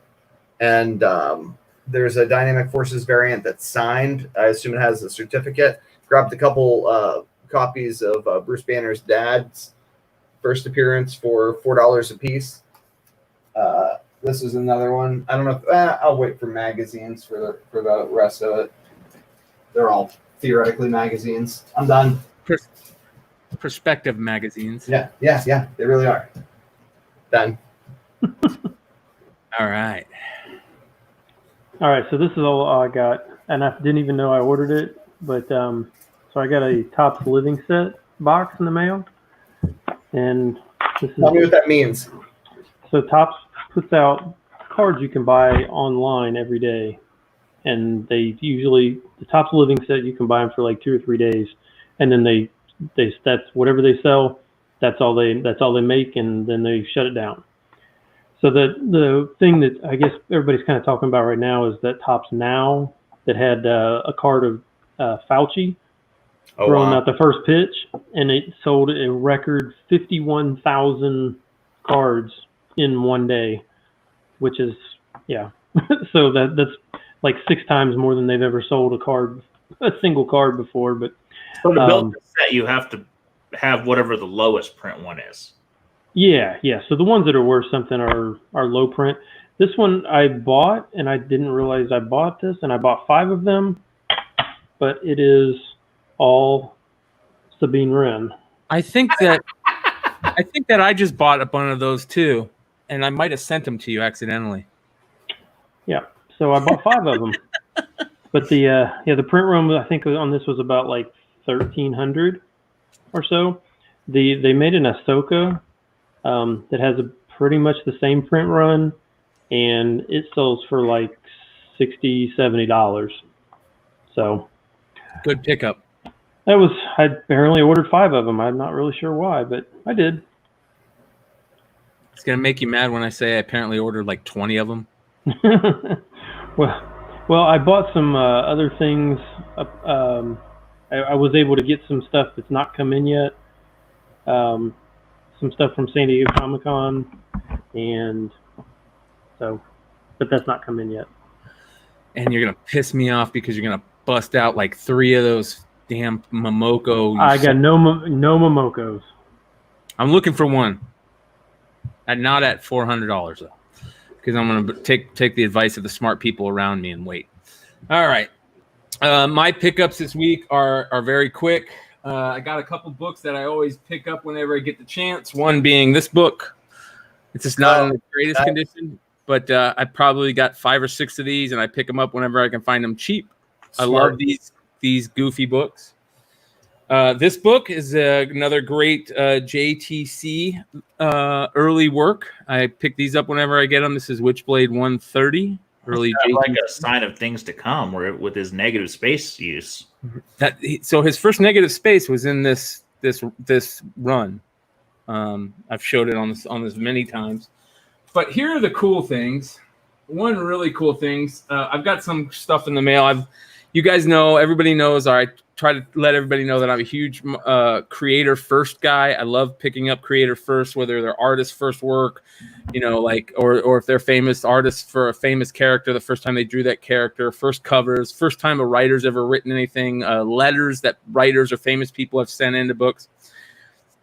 So I've got a shit ton of those coming, and this is a really cool one. This is the very first Bruce Timm art, and the very first Bruce Timm art was on a He-Man comic that came in Grizzlore. There you can see Bruce Timm's signature right there. It's awesome. So that's obscure. Yeah. So I've got some more really cool obscure stuff coming later tonight in the magazine collection that goes along with this stuff. Forget that. I'm going to start rabbit hole challenging you, Jesus. And then this one is all because of Mel V. I had no idea about it. All of a sudden, so I have one of these in 9.8 that is signed and sketched in 9.8. And I get a $100 offer on it. And I think I had it up for like $575. Get a $100 offer on it, and I just instantly decline. Like, come on, quit being a dick. Little did I know that was Mel V. And Mel V, he talked about this on Drunken Chats on the other night. This book right here, Michelangelo, the Christmas special. Supposedly this has the first time wherever the Ronin character, the Ronin storyline is in this book. Wow. Go ahead. Oh, wow. That was a wow. Yeah, so it's like a future story, and they show the last turtle, and it's basically the Ronin storyline. Like Eastman and Laird were talking about doing that back then, and they just never got the chance, and that's their last thing they were doing. I don't know, but this is cool stuff. Go watch Drunken Chats on where they talk about it. You can see the panels and everything. But because I want to sell that 9.8, if this ever does take off, I do want to own a nice copy of this. So I said I want to get one that's sketched and signed, because I got the one I got the 9.8 on, I had sketched and signed personally. So I was like, man, if I ever sell that and I instantly put that 9.8 up, I think another $500 just to see if I could pull a Tim Walker. But this one, if I sell that 9.8, I'll keep this one just because I like this book. It's such a clean cover, cool cover. Like that it's a Christmas special. So yeah, that's my pickups. All right. How do we want to do this magazine stuff? Because I've got a ton of stuff. So I'll go last. I'm going to let you guys go first. And then I'm sure if you guys want to bail out throughout the night, you're more than welcome, because I've got like 4 little short boxes full of magazines. Oh, yeah, Brian's going on that. I've got magazine goodness that I've been waiting to talk about. So if for nothing less, people can watch the show tomorrow or in 2 months and get some magazine goodness. Yeah, I might have to cut out and listen to that. I'm on the East Coast and work. Why don't you go first, brother? Are you sure about all that? Okay. Yeah, I'm going to go last. Yeah. You go first, I'll go second. I don't think Ben prepped, so. All right, so $5. Oh wait, I only paid 60%. Yeah, mine are all magazine pickups. Is that a first print? It's not. It's a first print. It's not the good one though. With the No, little, it is a first print though. $5.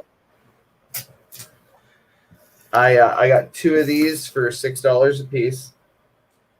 Very nice. The Galactus story. I was pretty happy about that one. We decided that this counts because Yes. it's a non-traditional trade paperback, hardback, first print, Arkham Asylum. Super important. I think Brian's going to do it more justice than me, but he and I are on the same wavelength with that kind of stuff. All right. This one's important. There's nudity. It's the last issue. Colleen Wing. I think there's some like violent overtones too. You'll see this book cheap, then super expensive because people know what it is. I paid. It's a high grade copy. I paid 60% of $25. I think that's a buy. I try to grab them whenever I see them. All right, so into the Star Wars. I like Star Wars Insider magazines. I grabbed. I'm just going to run through them. $6. Asajj Ventress. $6. Early Clone Wars. $5. Again, we're paying 60% of the numbers that I say. Early Boba Fett. We'll talk about that one later. These 2 are Darth Maul training issues. You know, how to be a Sith Lord. It's like a bad meme. Like a little chubby kid and a lightsaber. $6. Clone Wars. $6. Shout out to TJ Timebomb. Thanks for showing me this one. $8. Yeah, what is up with that one? Talk about those 2. Okay, so Star Killer and his sort of like cohort. I forget the name off the top of my head. Shame on me, but got lightsaber billy clubs, which are super cool. Painted cover, subscription cover. If TJ's still watching and hasn't fallen asleep, or somebody else who's smart about Star Wars will tell us in the live chat. $6. Ahsoka. Yeah, Maris Brood. Thank you, TJ. $6. Cad Bane. I think this predates the first appearance in the comic book, obviously. More Star Killer. It's just awesome. Beautiful. More Ahsoka. $8. This is a great one. First appearance of Batman Beyond. This is, I believe, predates the first comic book appearance. I grabbed. Gotcha. Yeah. Get all angry, guys. Get angry. This one's Spawn. I thought it was sweet. Right? Spawn HBO series. This one does not predate the first comic book appearance, but it's like that first year. Still super duper cool. Nice and cover. Then, this one is 103. It's not the right cover, but it's still the first appearance of Ahsoka Tano. She's in the interior pages. Yeah, you can hate me now. You really killed that shit, Nico. I'm kind of jealous right now, bro. Thank you, sir. I think somebody had an amazing magazine collection and got fucking jacked, and they sold it to where like legitimately, those were all this week's pickups. Yeah, everything you saw, the whole thing. Wow. So here's the funny thing. Everybody's wondering. We say Doc J in the chat, and people are like, "Oh, who? Wait. There's 2 Doc J's." So when we talk Dr. J, this is Doc Joe. We talk Doc Joe. And then we've got Doc J, as in Dr. J, another listener. So shout out to the two Doc J's in chat. An imposter. Doc J is in NYC. And then, of course, Doc Joe is our neighborhood dentist. So our friendly neighborhood dentist. All right. Who wants to go next? Z? Yeah, I'll go. Give me 1 second. Got a little sidetracked. All right. Number one, this one is if you watch the Walker Report, you've seen it at some point. Comic Collectors Spring of '84. This has the first print sketch of Nightwing in his new costume, so predates the Teen Titans 44. Pick it up when I see it. It sells okay, but not great. But someday. Oh, geez, I just remembered I didn't bring the best one down. This was an oddball one I found. The Price #1 by Eclipse. Sorry. This is interesting because it's part of the Dreadstar storyline. So it's in Epic 3 and then a couple other issues after that. And then it jumps over to Eclipse and Starlin does a story there. So it's part 2 of the Metamorphosis Odyssey. And then it jumps eventually to the Dreadstar comic with Epic/Marvel. So it's kind of a weird jump point, but kind of a great cover. So got that going for it. One more weird magazine that nobody else is going to appreciate, but I've talked to Walker about because I took freaking years to find. Orb #2, Canadian magazine, odd size.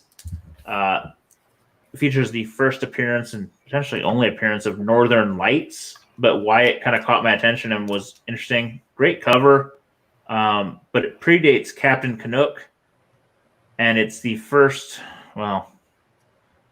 Canadian-based superhero prior to there was a Golden Age hero in the Canadian Whites, but for about 30 years there was nobody else. So this kind of, me, was kind of the inspiration for a Canadian hero version of Captain America. Then, Captain Canuck took over, but beautiful, beautiful cover and tough book to find.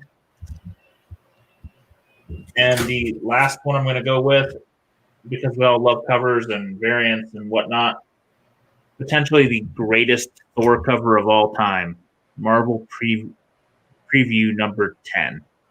This needs to be airbrushed on a full-size van around the country.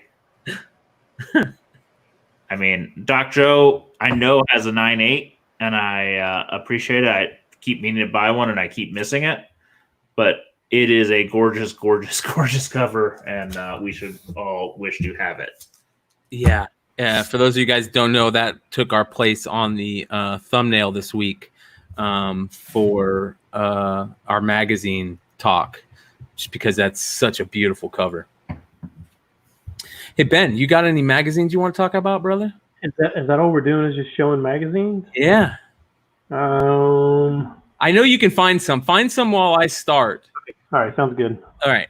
I might go find one more I wanted to talk about. I don't have very many, but I have 2 sitting behind me, so I'll grab those. All right. Here we go. I'm gonna go big screen. All right, you guys, this is gonna be fun. Like I said, we've got some goodies to talk about. This is the fun stuff, and I'll just grab some of the recent stuff I've picked up that I can talk about while these guys are finding these things. I picked up some of these. I got a tip about these a while ago, these heavy metals. I think these are like some first art of the guy that I think did Black Boy Fly. I think that, does that sound right?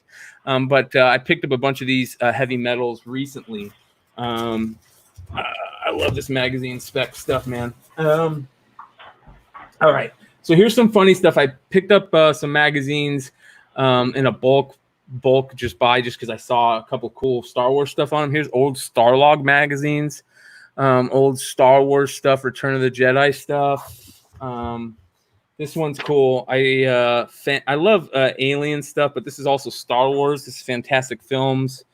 early Star Wars, rare Star Wars photos. It's also got Close Encounters of the Third Kind on there, which is definitely the government giving stories to Hollywood, in my opinion, but we can get into that later.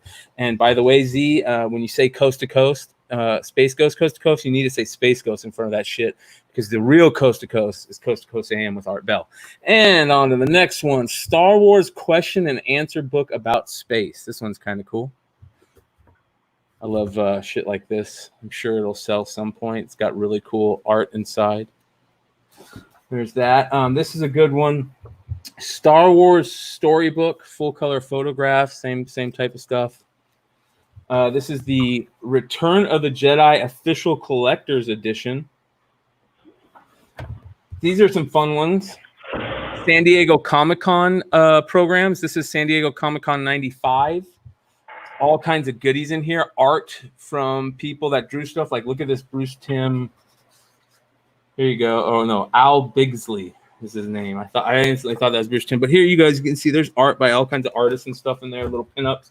Here's Comic-Con from 96. This is a good one. Comic-Con from 97.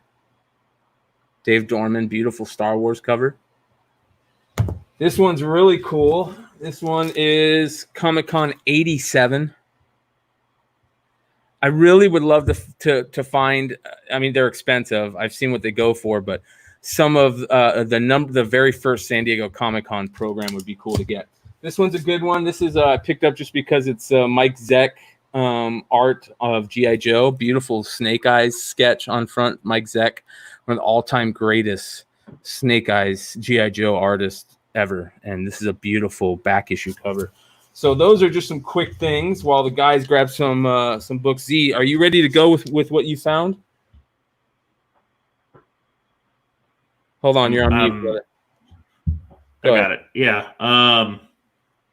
So Z, what? Well, I have. These are just some of the ones that I wanted. Oh, hold on. Here's some more good ones.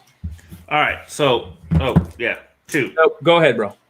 Two, one is timely because magazine. First, Satana from the Hellstrom show. So if you don't know about this, I don't know where you've been, but under a rock. And this last one is just purely one I've really enjoyed the cover. Perez book, Oracle #1 featuring Topaz. Beautiful, beautiful book that probably you will find for about $2.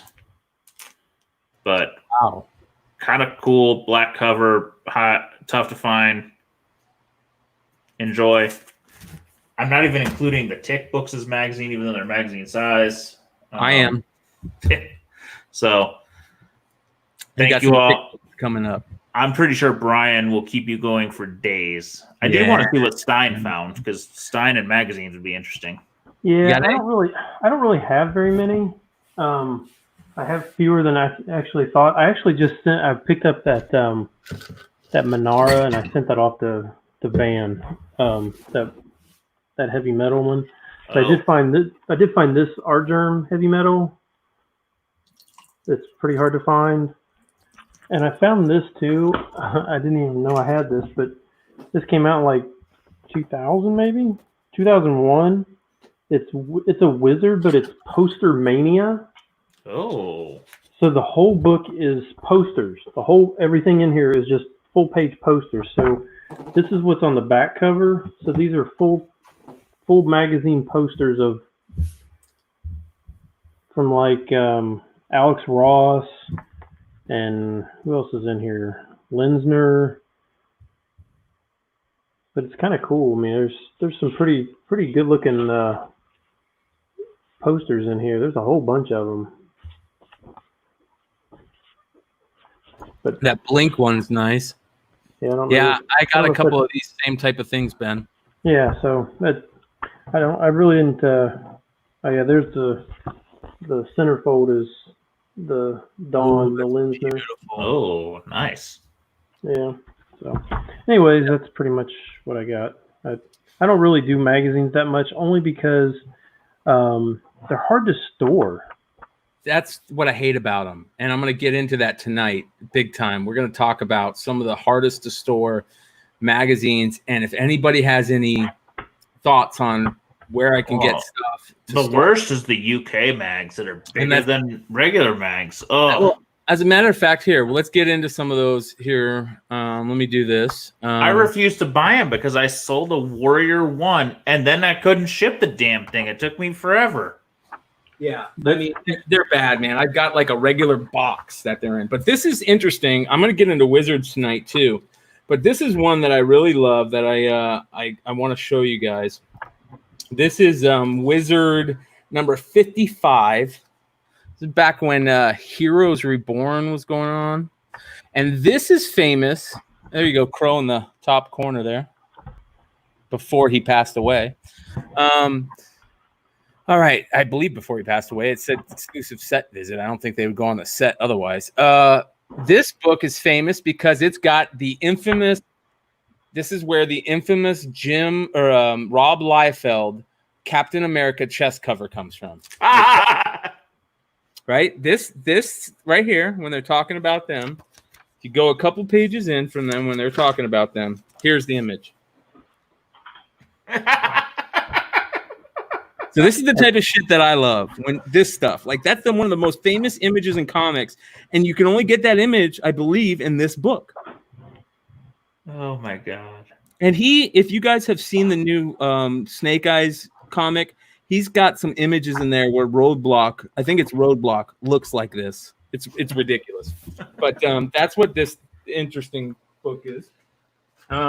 This one's interesting. This is you'll see a lot of these books in my collection, these type of comics books. This is Comics Feature, number from May of '84. It's got the, I guess, Secret Wars stuff, right? Full color poster in this. I'll just show you guys that. That's what I really wanted to show you. Is it's got this sick poster in the middle.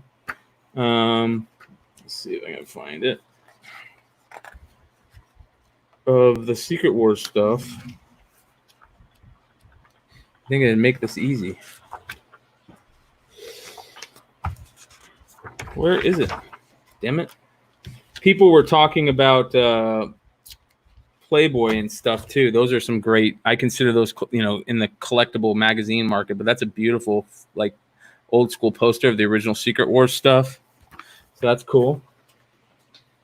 This is interesting. This is a comics journal from back in the day. This is from number 63, May of, I'm not sure what year, but look at this beautiful Sienkiewicz cover on the back. I mean, just beautiful. And it's got some cool articles and stuff in it. Yeah, this is how I learned a lot of history of. I love these old things in comics, the old, advertisements of all people selling books. Like in one of these, there's some really cool stuff we'll go over. This is an Amazing Heroes, a beautiful Frank Miller Amazing Heroes cover of Daredevil, right when he was doing Daredevil. As a matter of fact, if you look at the article in here, they're talking about the Howard the Duck lawsuit and all that type of stuff. But they also, look at this beautiful Dave Bolin Forbidden Planet advertisement that he used to do for magazines. They talk about Frank Miller in here, and they show him holding Daredevil 158. Look at young Frank Miller in this. And he talks about, upcoming stories with Elektra and Bullseye, and just this is, comics history to me. So I love this type of stuff. Perfect example of this is, you guys all know, I think Leggett might have been one of the first people to talk about comic scene. But why these comics are good to own. They have a lot of quote unquote first, in print stuff. But I like this one because it's Kirby. And then this one is a similar one. This is Stan Lee and Jim Shooter back when, look at a young Jim Shooter there. So that's cool. This is early Alien stuff. You gotta love stuff like this, right? This one's really cool. I think I showed this the other night as a preview on Drunken Chat Zone. This is Superman, Fantastic Films. This is before Superman came out, and they're showing all this beautiful Superman art. Look at this. And then they go on set, and oh, this is really cool. They do Close Encounters of the Third Kind. If you want to know the music and all, like, get nerd out on. There's that stuff. So those are just kind of some loose stuff. Now I'll get into the good stuff. I think Nico kind of talked about this. Oh, I know he talked about these. I've been talking. I love these books. I buy them whenever I get a chance. I got 3 full sets of these, including they're all the first prints. But the really cool one is got a couple signed. I don't have the famous, the first one, but this is the really short printed one that he self-published. But David Peterson signed this, so I really love. I love the Mouse Guard series, man. These these are cool too. We've talked about these. These are those Spider-Man 1 in 1000s from Camelot Records or wherever. It's still, I have like 4 or 5 of these still in the bag with the tape and everything. And this one's another interesting tape one. This is Break the Chain from Marvel Comics, featuring the voice and music of KRS-One. It's got a tape in there. You listen with it. I love these. Kyle Baker art. Just really cool. It's got the tape in there. I got a couple of these. So I really like these type of things. I'll geek out over those. Z talked about the early Eric Larson stuff. This is the Fringe fanzine, issue number 2. Early Savage Dragon, super early. I don't think it predates the one Z was talking about, but very early stuff. As you can see, there's Savage Dragon right on the front. These are all Eric Larson people from what was that comic where he started? I forget. That's that one.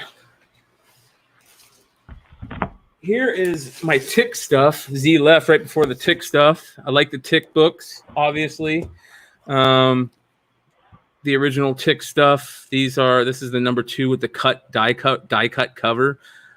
If you look in some of these old Tick books, this is the crazy thing. This is number 3, the first print. Number 3, the second print. But if you look in some of these ones, these older ones, there's a page on the back where you can buy some of the most expensive Tick books now.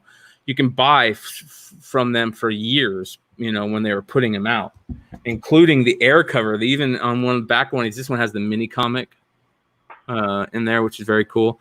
The air cover to number 2, they're selling in the back of one of these. I really like these. These are all the NEC ones before they did the color versions. So I have those, but I also have the ones where they did the color, the chroma ones, and all that fun stuff. So the only reason I consider these magazines is their size. They fit in my magazine box, so that's kind of that. All right, we're gonna get into some fun stuff here. G.I. Joe. So I think I've talked about these ones before, these Action Force books. I've got a whole run down here, but these are some of the doubles. I really like the Storm Shadow and Snake Eyes ones. These are Action Force from the UK. Basically just same type of print properties as Captain Britain. Really tough books. Who is Snake Eyes? These are the 2 probably famous covers. Over there, Flint was the head of their group. His name was his real name was something different. He's born somewhere in England. So all these Action Force guys. This is a cool one too. This is a Quick Kick. I like that one. So I got that whole run, which is nice. I talked about the Captain Britain stuff, and I love the Captain Britain stuff. I've graded one of the Captain Britons before. This is the first appearance of his sister before she turned into Psylocke, and I got a 9.4 on it, which is nice. But the Psylocke stuff has kind of taken a dive. I should have sold it, before the Olivia Munn movie came out, but I didn't, like an idiot, and I still got it. But that's a story for most of us. I love the Captain Britain stuff. One of the greatest things that collecting moments that's ever happened to me is I got a call from Jesse James, my local comic shop guy, my LCS, Jesse James Comics, and Jesse gave me a call and said, "Hey, we just got a big collection of magazine stuff from England." And I shot over there, and it was like the holy grail of magazines. So here's some of that stuff. Got a couple copies of this. This is when he changes over to the new costume, Captain Britain. Fortunately, this one's got the sticker on it, but this is from England. All right, here we go. This is Captain Britain number 34 and Action Force on the back. This is a cool one. This is the second Captain Britain series, and that's Megan from I forget what team or whatever, but that's a cool cover. Here is almost looks like Medusa. Yeah. Here is his sister before she was Psylocke becoming Miss Captain Britain. What's her name before she was Psylocke? Or what's her name? Psylocke's name? Braddock. Yeah, Braddock. Betsy Braddock. So this is Betsy. That's a cool cover. Here is number 14 from that same run. I love these covers, man. But here's the good ones. This is number 24 from the first run. The first run are really hard to find because they came with these things inside. Like this one came with a jet that you could put together. The jet's in this one. This is beautiful condition. Captain Britain number 24 from the first run. And this is like newspaper print. So these are so hard to get in high grade.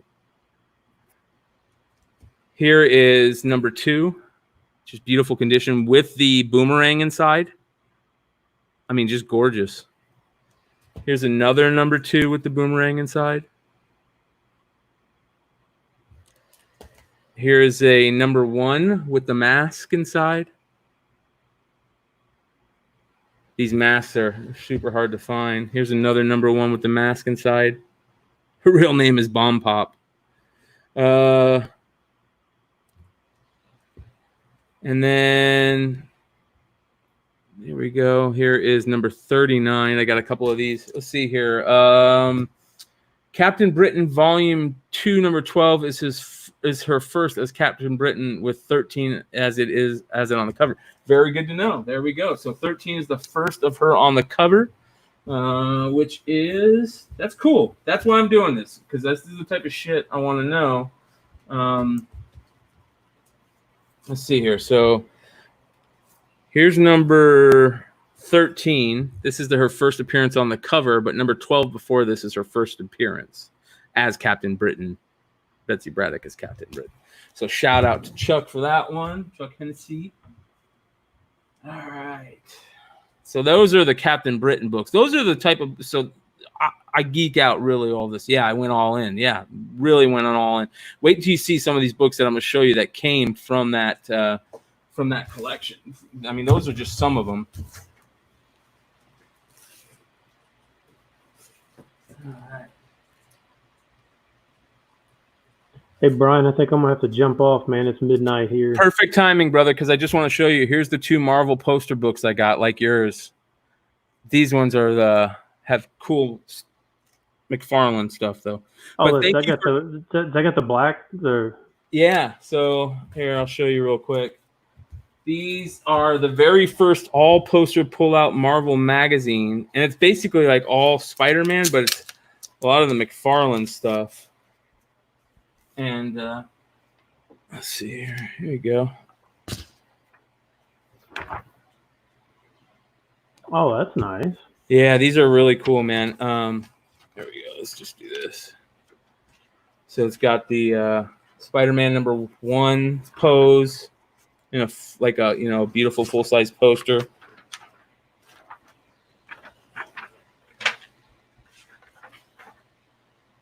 Just a bunch of posters like that, which is really cool.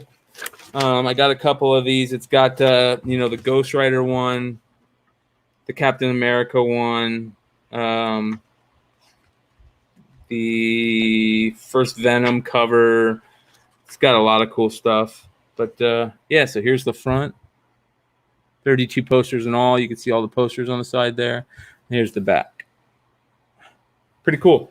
That's All awesome. right, thanks, brother. I will talk to you in the next couple of days. I'm gonna cruise on and knock it out. I'm gonna give a rundown where I was tonight, just real quick. Okay, hold on 1 second. Hold on, let me go to my cam. Okay, so green screen. All right, so I started out. This is Joker, the Joker scene on the steps. I can't. Oh, there we go. Yep. See the Joker steps there.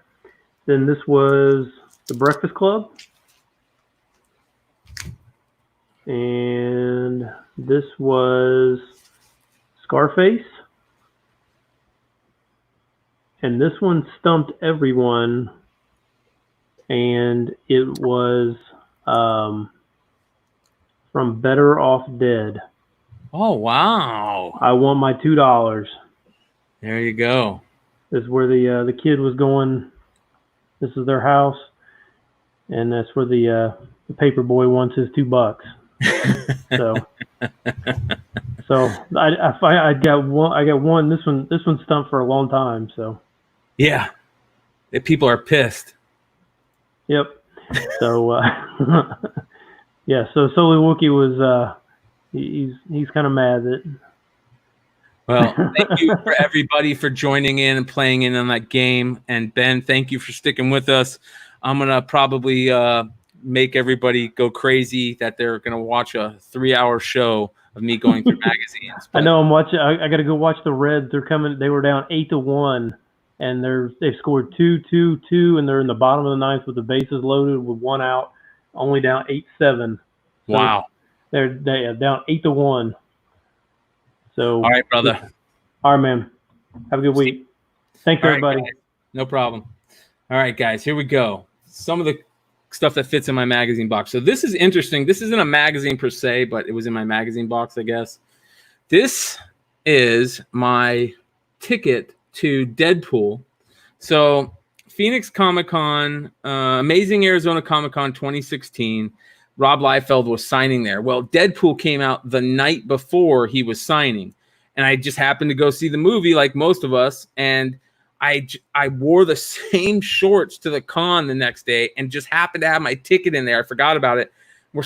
I swear to God, we're standing in line. The line's taking forever. I'm actually pissed because I just found out he's going to charge me an arm and a leg to get my books going or my book signed. I think I had First Cable, and I had a First New Mutants that I was flipping, and it was going to cost me an arm and leg, so I was pissed. And his person that was coming up telling everybody what was going on are like, don't ask him to sign anything else, blah, blah, blah, and we're just standing there. I'm angry, and I happen to find this ticket. I'm like, watch. I'm going to ask him to sign this ticket, and I'm going to tell him that I went and saw it. This is the premiere ticket. He's going to fucking sign it. You watch. You know, I was just being an asshole. But he loved it, and he signed it, and he's like, hell, I'm even going to give you a sketch. And look at that beautiful sketch that he gave me. Hell yeah, man. Got myself a Rob Liefeld sketch for free. All right. Here's some fun stuff. Nintendo Power. This stuff is going into get graded here. So one of the other reasons that I really wanted to talk about this magazine stuff is because I need to go through it to get stuff to send in to get graded. And these are some of the books that are going with it. Nintendo Power. This is the free sample copy version. I'm not 100% sure. Shout out to Matt DeVoe. Matt DeVoe is the one that put me onto this. This was given out before Nintendo Power was announced to see if people liked it, and they gave it out at some con or something. I'm not exactly sure. I'm sure there's some people know about this, which exact con it was. I'll keep my eye on chat for anybody that does, and we'll talk about it. But this is, you can see it says free sample copy in the star right here, whereas the first one, which is also going, this one's going out to get graded, says free poster inside. So free sample copy, free poster inside.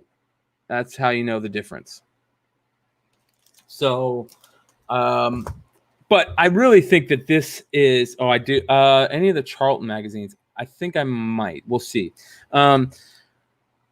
This is a book that I think a lot of people would love to have in high grade that a lot of people don't know about. I don't think there's many that are graded.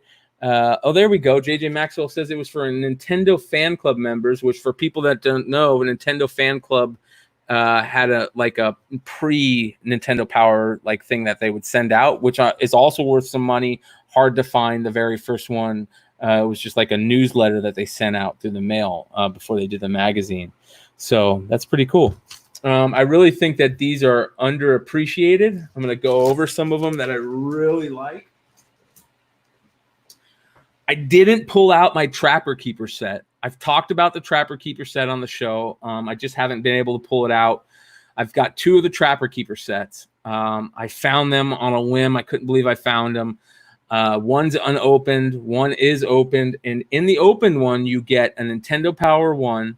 You get the this one, which is the Batman, first Batman. This is Nintendo Power from January, February 1990, which is beautiful condition, obviously. And then you get this one, which is another famous book.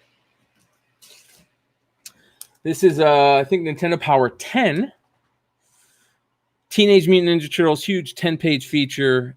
And what's really amazing about this book is that it has a 13-year-old J. Scott Campbell in it.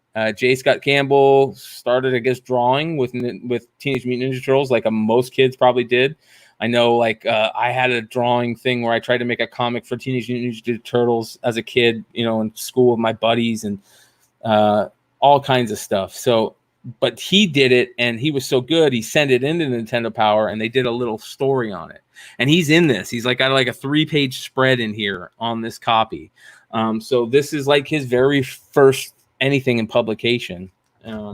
So I got a couple of these. Obviously, it comes with the Trapper Keeper stuff. And then this comes with it, too. This is a list of all the complete NES games pack directory and Nintendo Power Index. This is a little complete reference to the games featured in 50 volumes of the first 50 volumes of Nintendo Power. So that's interesting. I'm going to go let my dog out real quick. Give me 1 second here.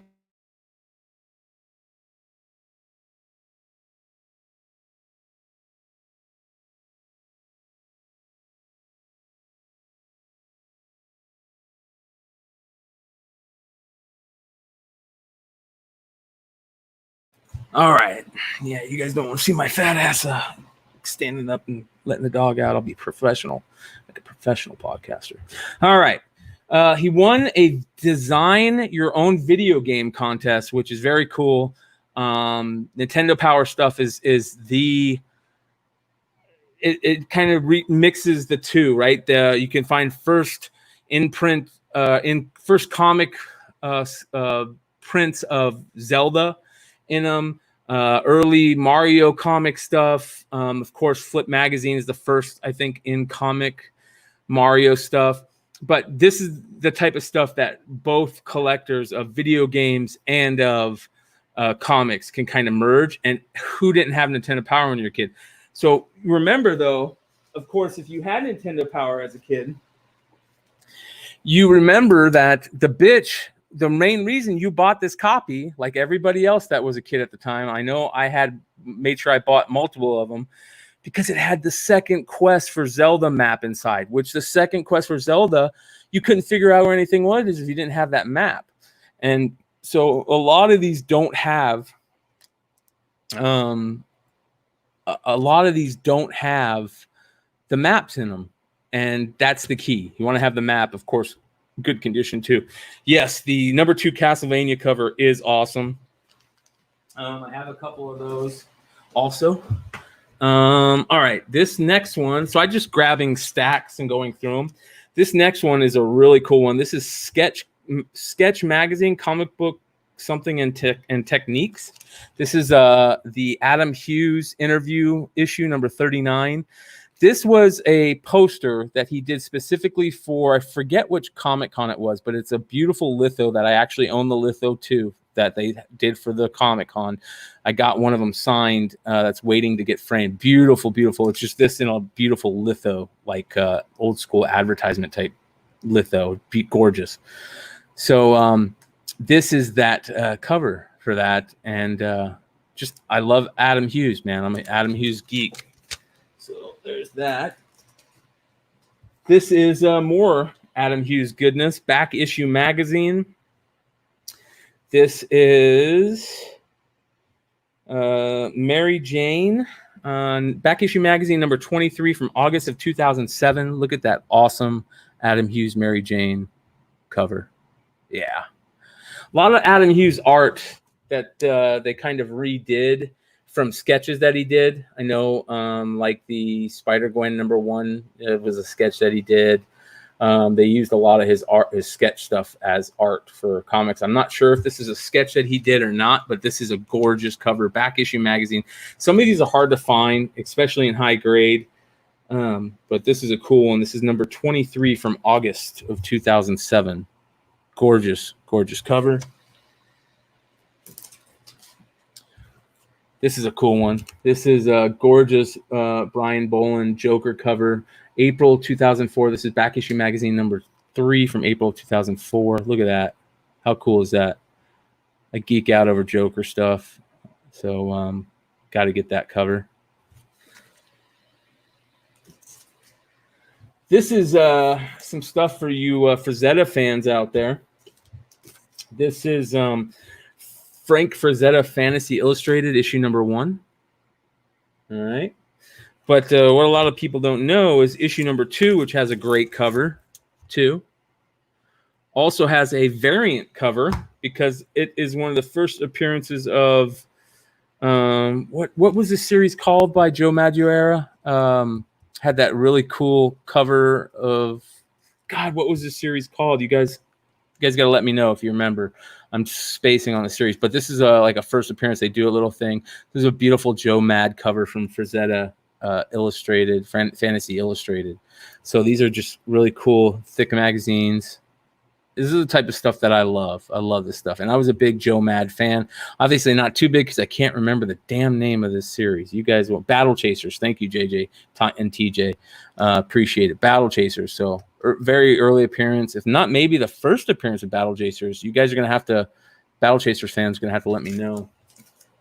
But, I mean, who doesn't love Frazetta covers on beautiful magazines? Like, this is one of, I mean, gorgeous. Look at those. That polar bear one is one of the most beautiful. And it's got really cool art inside, too. So those are cool.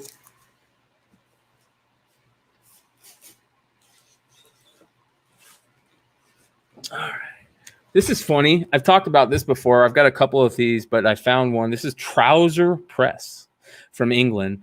Early band magazine.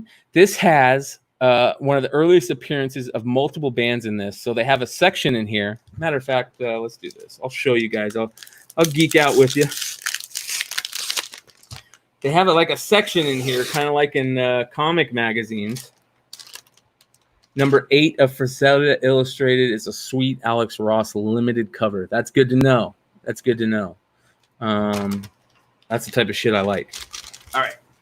So, Trouser Press from England.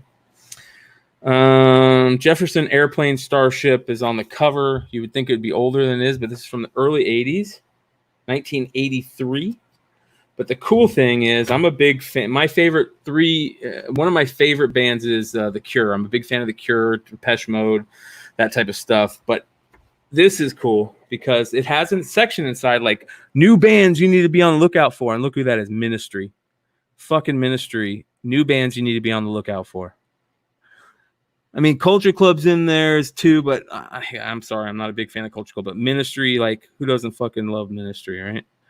And that's the type of shit I love. It's also got, if you look in the back, an even cooler area where it's like fans write in, like new bands you need to be on the lookout for, and like early stuff. And it's got The Cure in here. Early Cure, Robert Smith shit, which geeks me out. I'm a big Cure fan. Yeah, so love that shit. But yeah, it's got the top 10s, the hot 100s at the time, all that stuff. Just cool stuff. I have another one which it talks about Depeche Mode in that same section where it talks about, new bands, like it did Ministry in this one. And I have that one too. I just couldn't find it for some reason. It's around here somewhere. All right. Now, I've talked about these ones before on the show, but I got a couple of these now. Here's two I could find.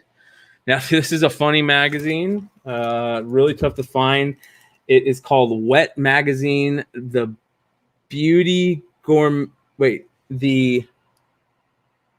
Gourmet Bathing Magazine. Wet, the Gourmet Bathing Magazine.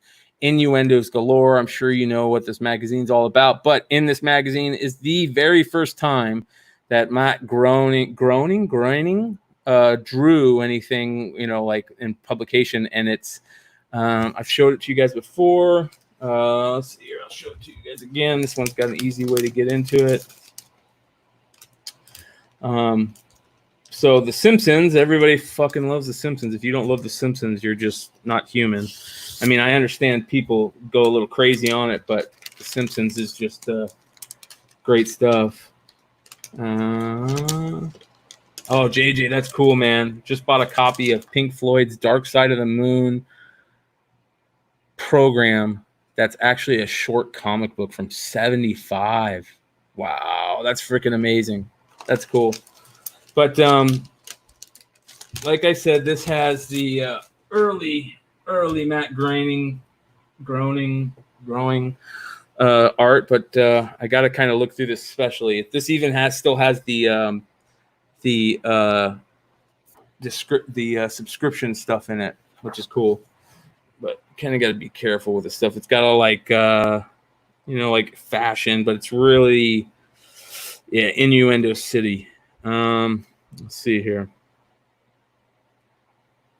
A lot of early art back in the New York scene. A lot of, unfortunately, male nudity, I think. But it's got some comic stuff.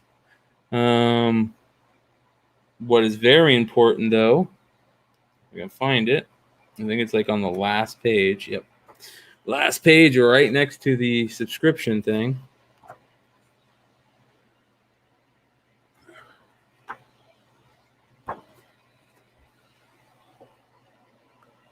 Forbidden Words, Matt Groening art. As you can see, it's very Simpsons-esque. That's what he started with, his little comic thing that he was starting with. So that is really freaking cool. And of course, it fits. It's a weird size magazine, so you got to kind of find. That's something we'll get into later is how hard it is to get some bags and boards for these magazines. We're going to get into 2000 AD coming up shortly, which is a complete nightmare with getting bags and boards from. He's going to have to bear with me.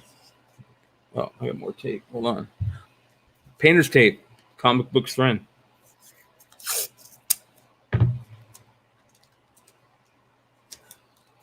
I love this type of stuff. I geek out over it. So here's a couple copies of these. Wet, the Gourmet Bathing Magazine.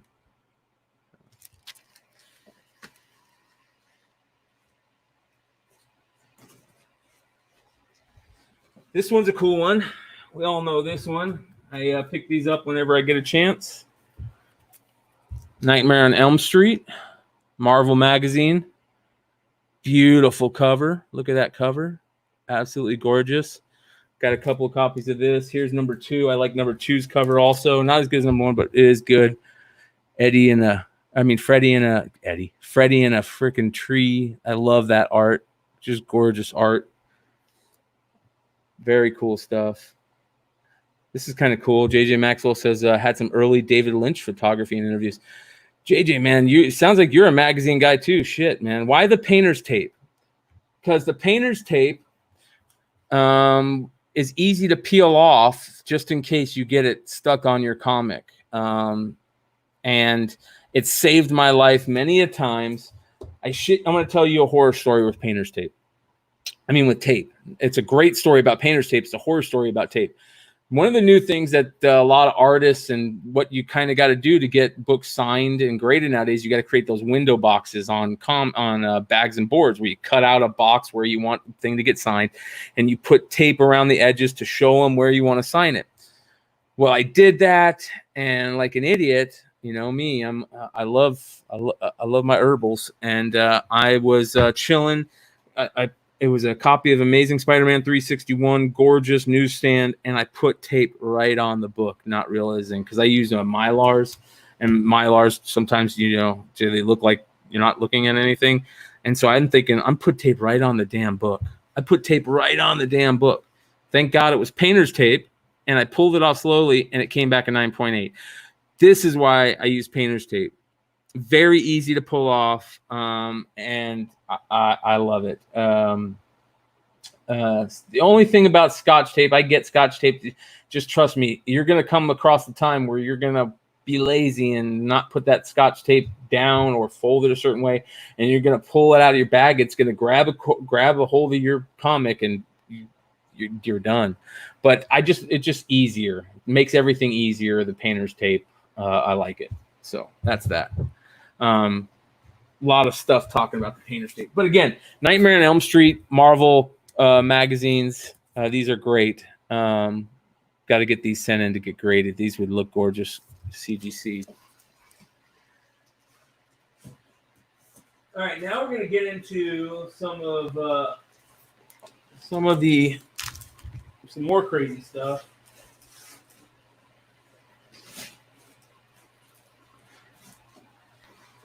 So Nico kind of talked about early copies of trades and whatnot and all that type of stuff. I love that type of shit too. I'm a geek over that. Some books were only came in trades, right? Or hardcovers.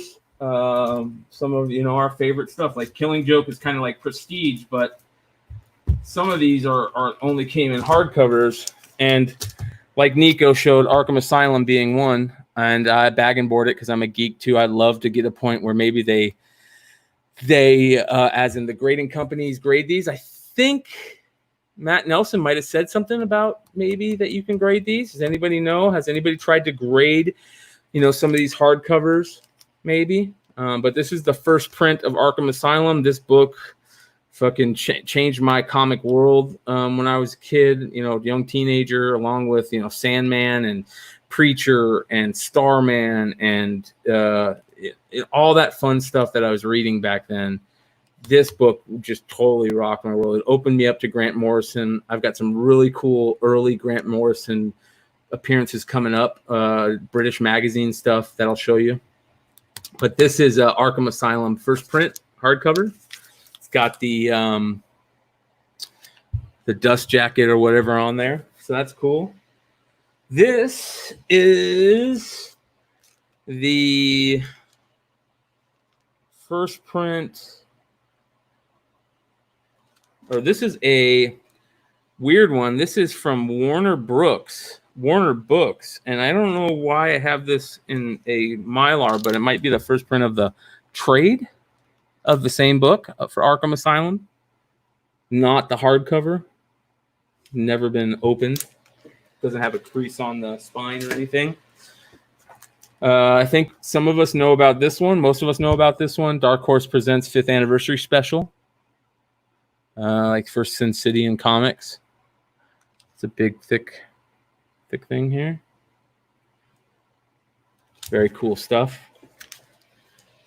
Sin City was around that same time. This is something that I found recently that I picked all three of these up in a sale. And one of my favorite, not one of my favorite characters, he's my favorite character in DC right now. And they've just been really shitting the bed with him, in my opinion. And that's why I'm geeking out a little bit on the Robin King stuff. But that's Damian. I fucking love Damian. I think Damian's a badass character. I love how he's a little asshole. I love how he's one of the toughest people in the DC universe. But this, of course, is early Damian spec. This is Batman, Son of the Demon hardcover, first print. So I kept that. I, of course, bagged and boarded it like a goof because I collect shit like that. But here's also these. These are the trade versions. I have these. Those are kind of cool. Here is an interesting one. This is the first time From Hell, Alan Moore's From Hell was ever in any. This is where Alan Moore's From Hell started. You guys have seen maybe From Hell, the movie that was written by Alan Moore. And this is where that comes from. This is Taboo #2 from Graphics and Publications. This is a British publication, like a magazine type or a trade type. You know, it has a bunch of different stories in it. This is where From Hell started. This is the very first in print anything of From Hell from Alan Moore. So that's kind of cool. Here's another really cool San Diego Comic-Con program. Adam Hughes Star Wars. That's a cool one. This is from 2007. So I picked this. This is one of the ones I went to. This is the copy I picked up there. I kept it immediately. Gorgeous. I wish I would have picked up some of the prints he was selling at the time too. I did, but I didn't pick up any of the Star Wars ones. That's a cool one.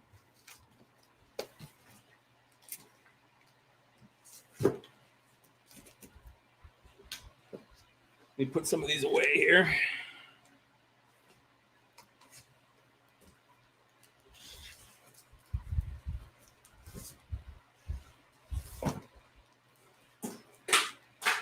All right, now we're getting into some of the deep stuff.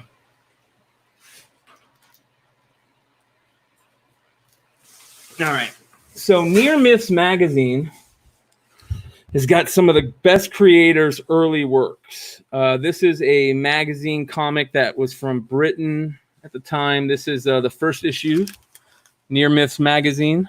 This has got early Brian Talbot, Brian Ballin stuff, all kinds of cool stuff. But what's in this that a lot of people don't know of is the very first time Grant Morrison did anything, which is this right here, Near Myths magazine #2. I'm not 100% sure that I remember exactly what it is, if he wrote into something or if he wrote a story in here. But I got these taped up pretty nice, so I'm not going to pull them out because they were hard to find when I found them. I think they're easier to find now just because of the internet, but back in the day, these were tough to find. These are one of the first books that I actively searched out, first creators stuff, and this is Grant Morrison stuff. So Near Myths magazine #2. Here's #5. Love this stuff. And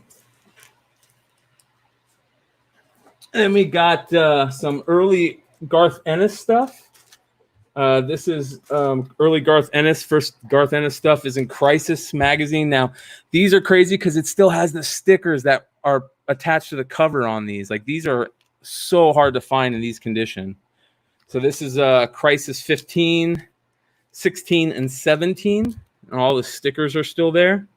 This early first Garth Ennis stuff and Simon Beasley cover on there. Love this shit. This is a different magazine put out by 2000 AD. You guys go. That's cool stuff. This is early Warren Ellis, first published Warren Ellis story. Now we're getting into some of the stuff that is just so hard to find bags and boards for. This is Deadline. This is Deadline. What issue is this? November I can't find where the issue is on here. Can't remember, but this is the first published Warren Ellis stuff. Speaking of Deadline, of course, stuff I found in that magazine sale that I just can't believe I found. First 4 issues of Deadline, which are the first 4 appearances of Tank Girl. That's a tough book to get right there. Beautiful copy, just gorgeous condition. This is going to get graded. I'm not sure if they can grade it, but you never know. There you go. There's some more stuff. Just gorgeous condition.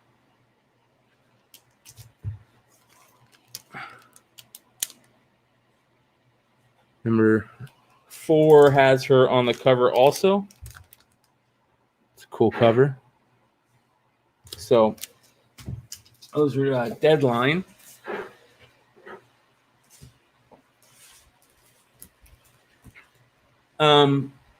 We talked 2000 AD. Now, 2000 AD, we'll get into some of the older stuff in a second. This is 2000 AD, the newer stuff. And they went to like a different magazine size. This is the first published Jock art in this issue. And this is 2000 AD number 1170. From November 17th through the 23rd, 99, I believe. 99. But the first Jock cover is also a 2000 AD magazine. And that's Jock's first cover. And this is from, and as you can see, I was able to find a nice little stack of these. But the problem is you got to really make your own bags and boards for these, which really sucks because you can't find anything that really works for them, right? So that's the first Jock cover. And that is program 1203 from July 26th, August 1st, 2000. This is very cool because I believe this is 2080 sci-fi special. And I believe this is the very first Neil Gaiman stuff, along with some other stuff I have shown. But this, I believe this is early Neil Gaiman. What do you do for Treasury Edition? Yeah, that's a good question. I have some Treasury Edition stuff. There is Treasury Edition bags. I have like the Muhammad Ali, Spider-Man covers, those things. You know, there is bags and boards for that stuff. Yeah. Some of these aren't any of this stuff. So, I mean, don't fit any of this stuff. But like I said, I make bags and boards for these. As you can see, I've taped a bunch of different fullbacks and halfbacks together. And I used a magazine Mylar that barely fits. You can see I like taped it.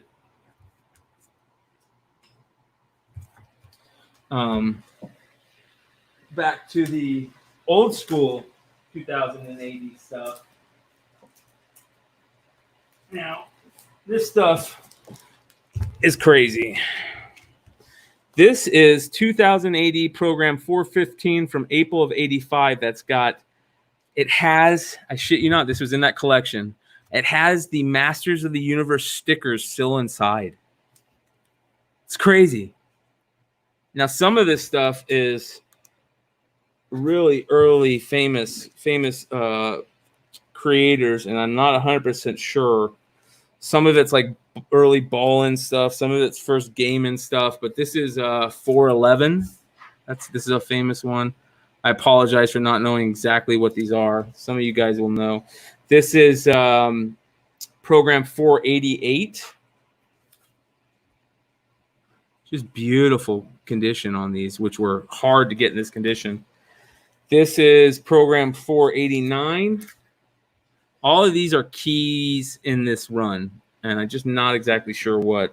I don't remember. Here's another 488. I believe these are early. I can't remember. I do know what these ones are, though.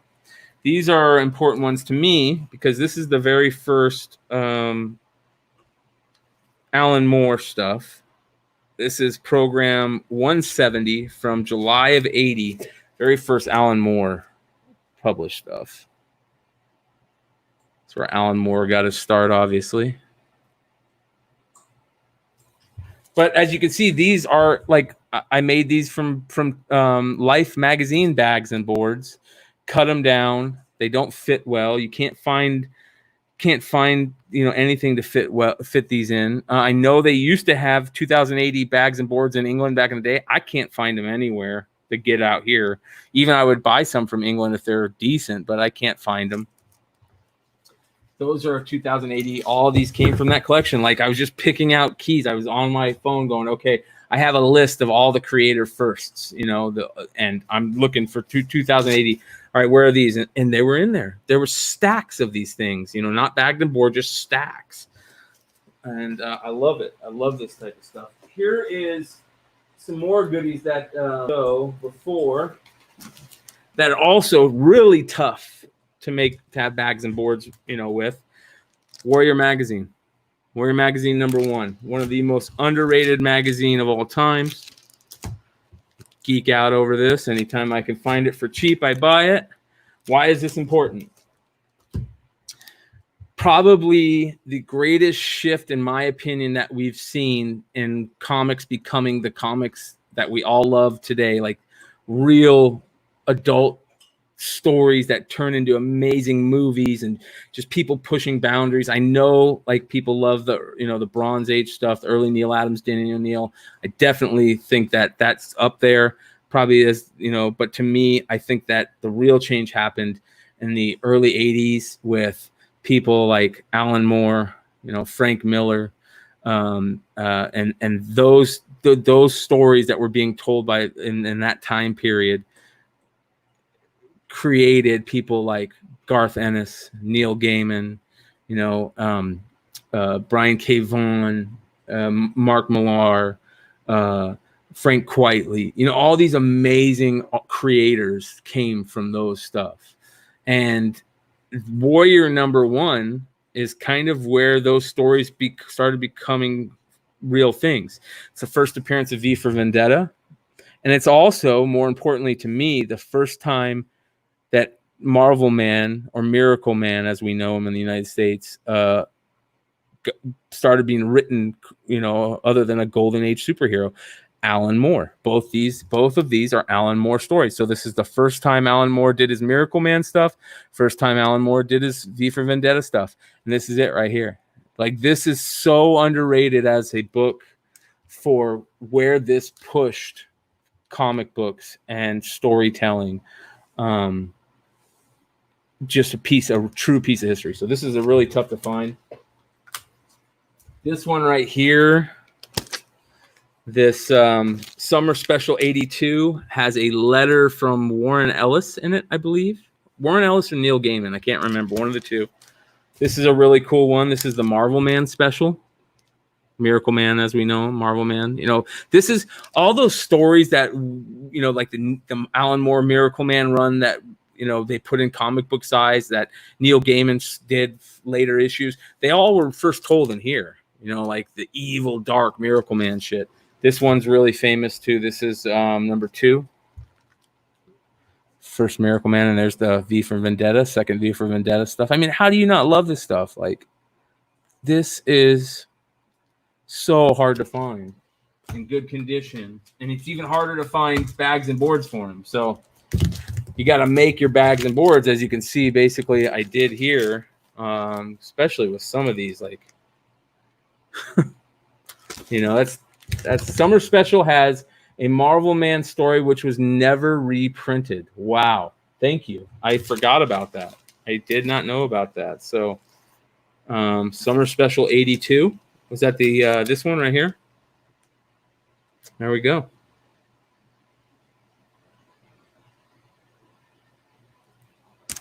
It's pretty cool. So that's the Warrior stuff.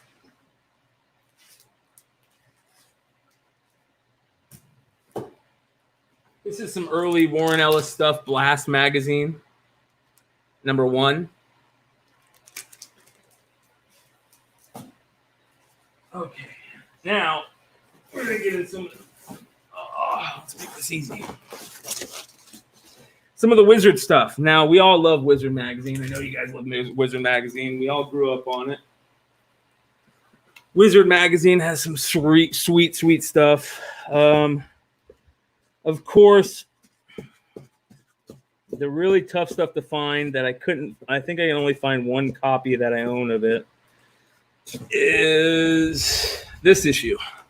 I have a couple copies of the first issue, but this is the one that's really hard to find. And I love this book. This is the San Diego Comic-Con Collector's Edition of Wizard 1. What's crazy about this one is the poster inside is signed by Todd McFarlane with his old school signature. Gorgeous condition, just beautiful condition. This is going to get graded. This book was only given out San Diego Comic-Con, before they put out issue number 1, I believe. So that's a tough one. The regular number 1's tough to get. I'm just going to start pulling out some Wizard issues. Most of these haven't been ever opened from the bag. Still got the bag. This is a gorgeous Adam Hughes cover. Got a couple of these. This is a pull-out Women's of Comics cover. This is they did like 3 different covers for this issue, I think. Yeah. So here is 157. This is, I think this is Quesada. It's like an homage to the Wolverine. These are all Wolverine homages on 157. This is an homage to Days of Future Past. And there's one more that we'll see in here in a second. Let's put away. This is a gorgeous one right here. This is, this is a good one. Adam Hughes is still in the bag of Witchblade, Lady Death, and Vampirella. That's a beautiful Adam Hughes cover.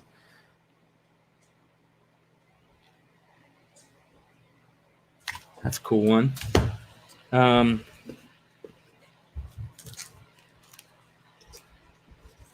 Here is another early Battle Chaser stuff that includes the Darkness 1/2 offer and exclusive first appearance of this has got something number 0. I think it might be Battle Chasers number 0. Let me see here.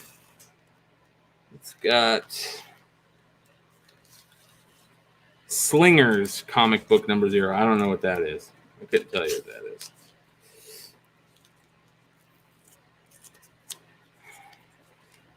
And but anyways, this is early Battle Chasers stuff. Joey Mad. I was a big Joey Mad fan. Very cool.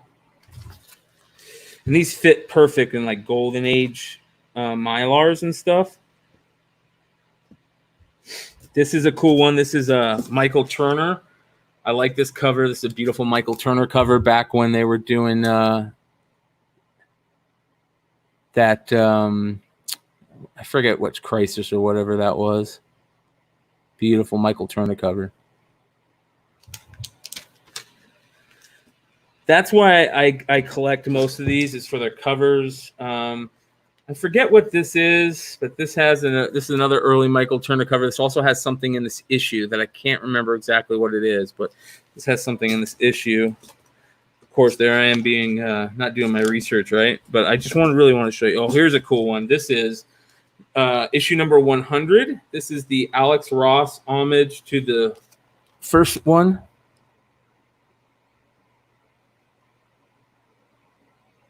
Spider Clone Team Slingers. That might be it, Heaven. That might be it. I don't remember that book, but you might be right. You could be pulling that one out of the old noggin.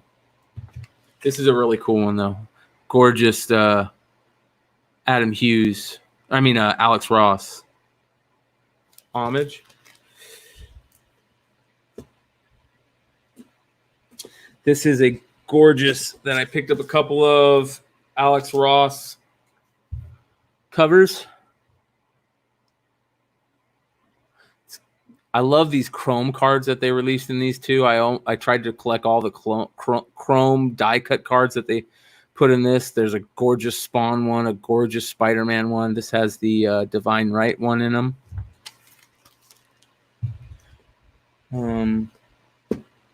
Got a couple more.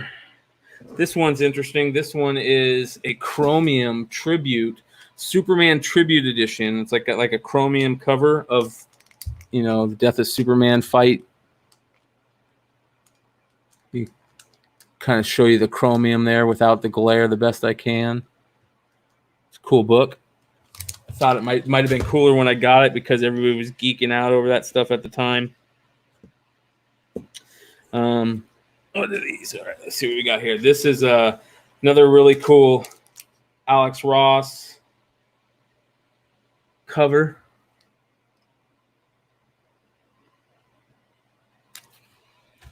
Here's the other 157 homage. This is another Casada homage. Look at that one. That's freaking cool. She's gorgeous. It goes with the other two 157s.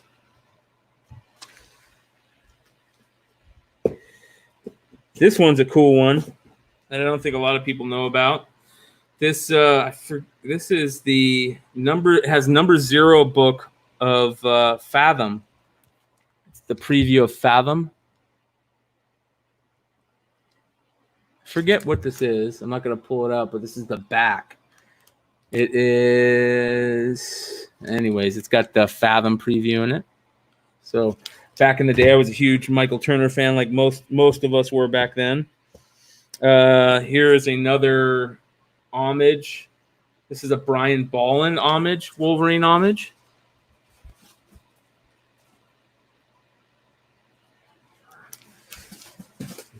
Let's see here. It's getting about walk time for the dog. This is a sweet Alex Ross Shazam cover. Beautiful. Here's one of my favorites. We're getting into, yeah. All right. One of my favorites. Yeah, I know. That I pick up anytime I can. This is the J. Scott Campbell Wolverine versus Snake Eyes cover. How freaking awesome is that? Yeah, she thinks so too. Beautiful. Yeah, we'll go in a little bit. This one has, the Dynamic Forces thing that was inside.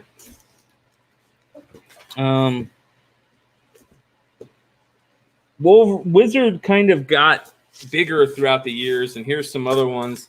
This is a cool Kingdom Come cover. This one is gorgeous. This is another Wolverine homage.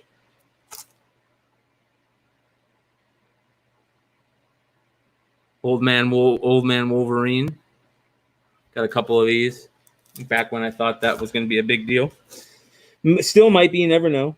All right, now this is something that I just have to keep in my magazine box because of how I have it, but I'm going to show it to you. This is the 3-pack or the 4-pack of Secret Wars. It's got Secret Wars number 7 on there, but it's also got behind that Secret Wars 8 and 9 or 8 and 1, I believe. This is the 3-pack that Marvel put out back in the day, still unopened. Got a gorgeous copy of number 8 in there, I believe. I can see the spine, and it just looks really nice. And because the book on front kind of took most of the damage, but it is, you could see right below, you can see the number 8 there. Beautiful condition. That's kind of cool. Like, I see a lot of the G.I. Joe ones of that quite often. Here is the very first Stephen Platt art ever published. You guys, most of us remember Stephen Platt. Just beautiful. There you go, Sticks. Sticks says, that's how I got my Secret Wars. There you go, brother. I love that stuff, man. That's how I got my first comics. I remember, I think they were like at Toys R Us or Lionel Playworld in those 3-packs or something like that. But anyways, this is first Stephen Platt art, and this is Galaxy Novels Agent 30 number 1. It's kind of magazine comic size, unopened, still in the bag. I thought that was kind of cool. I Scooped that not too long ago in a local comic shop. Shout out to Dreadnought Comics. They are the actual ones that told me what it was. They had it on their wall. They have some of the greatest wall books in the world. Their store is nothing but wall books. I mean, like, it's like when you go to a con and you see the wall book structure behind the person, there's like 20 of those structures in their store that you can move because they're badass carpenters that have figured out the way. I got to go get a video of their store and show it on here, but beautiful store, and they're just nothing but these walls, and they're all wall books. And that's how I found out about it. I wouldn't know about it. It said first Stephen Platt art. Looked it up. Sure enough, I scooped it. So that's kind of cool. Z kind of talked about some of these books. The early comic collector stuff. This is another early Beta Ray Bill ad and full page ad of early Nightwing with the Titans. This is another version comics collector. It's cool. Let's see here. We're getting towards the end, guys, which is a good thing. All right. This one is cool. Comic Reader number 216, February 84. That's early Mignola art on there, but more importantly, I think this has something in it. Let's see. Or it might be the very first Mike Mignola art. I think that might be something else, but this could be it. But let's see what else is in here. I got a couple of these. And I remember this having something special on the side.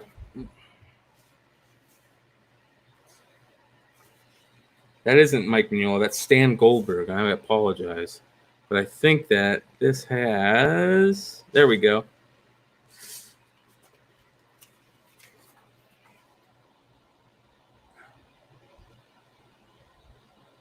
Pretty cool.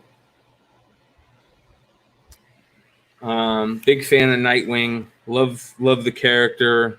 Love Dick Grayson as a character, period. Hate where they took him recently. That's one I just didn't like where they have him now, but for the longest time he was just a badass character, and this is one of the first appearances of him. This also has something else. Oh yeah, first it's got a preview of the first what's that chick called from Arrow? I forget her name. Bite or something like that. I don't know. It's got that in there. I know some people hate this stuff. I love this type of stuff. I collect it. Oh, here we go. This is kind of cool.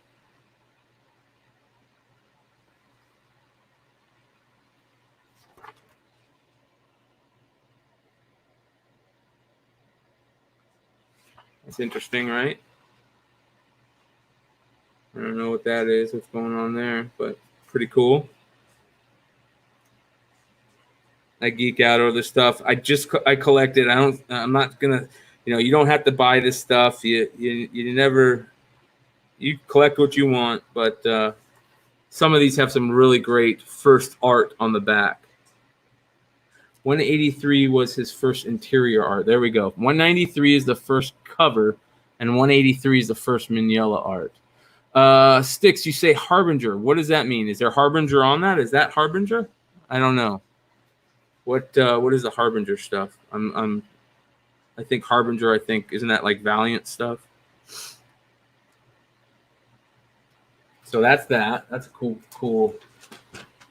I pick these up whenever I find them in stores. You can find them these type of things in stores. Jesse James Comics is great for these type of things. You just go look in nooks and crannies and you'll find them. Here's a cool one. This is a early Jim Lee cover of Freddy Krueger, the Punisher, and I forget who this is, but that's kind of cool. Early Jim Lee cover, Freddy Krueger.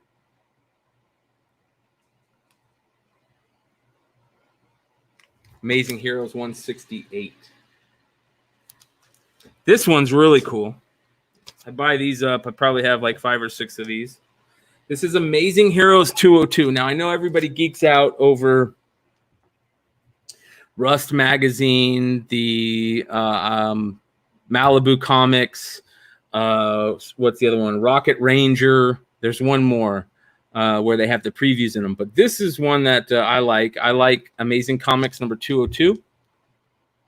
And the reason why most people catch my drift with where I'm going with this stuff. I love this one.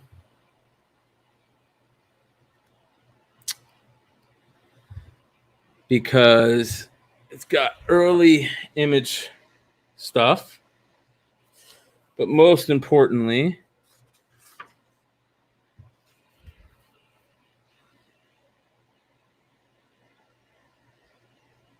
it's got that. I like that. Cool with that. I'll pick these up whenever I see them. Early in McFarlane interview where he's talking about Spawn. It's also got Rob Liefeld in here, and early Liefeld stuff.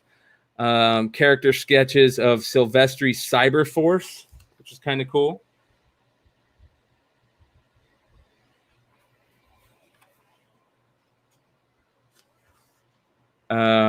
Magnus Robot Fighter. Okay, yeah. Valiant. Yeah, I thought Harbinger was the DC character you were asking about. Oh, okay. No. Let's see here. No, Bite. I forget her name. Who's the chick in the Arrow thing? The hot chick that wore the glasses in Arrow. The character she played. That's who I was talking about. It says early Batman 2 stuff in it, but the Spawn stuff is what I geeked out with, obviously. Early Spawn art. The same stuff that was in those other things that I talked about. It also has, this is kind of cool, early Ed Brubaker stuff, talking about his very first stuff that he did. A lot of people don't know that he did a autobiographical type comic, which was, I forget the name of it. It should be in here. Low Life. Yeah, Low Life. And there you go. That's kind of Felicity Smock. There you go, JJ. You got it. Or no, not Oracle. Felicity, yeah. But there's that. That's kind of cool. This is why I consider this stuff comic book history. I think a lot of people that might not know, shout out to my fellow co-host over at Absolute Geek, Corbin.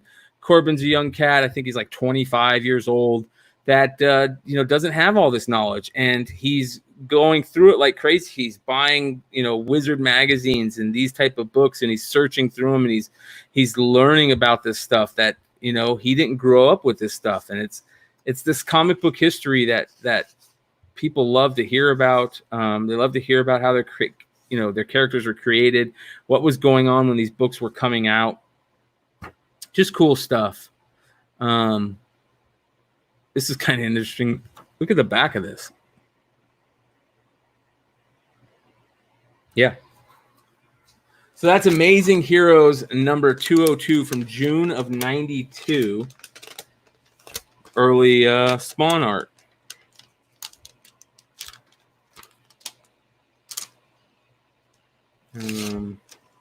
That's a cool one. A couple of those. Here's another early McFarlane cover where he's got Cap, Spider-Man, Wolverine, and Human Torch. This is Amazing Heroes preview special from number 170, McFarlane cover. Pretty cool.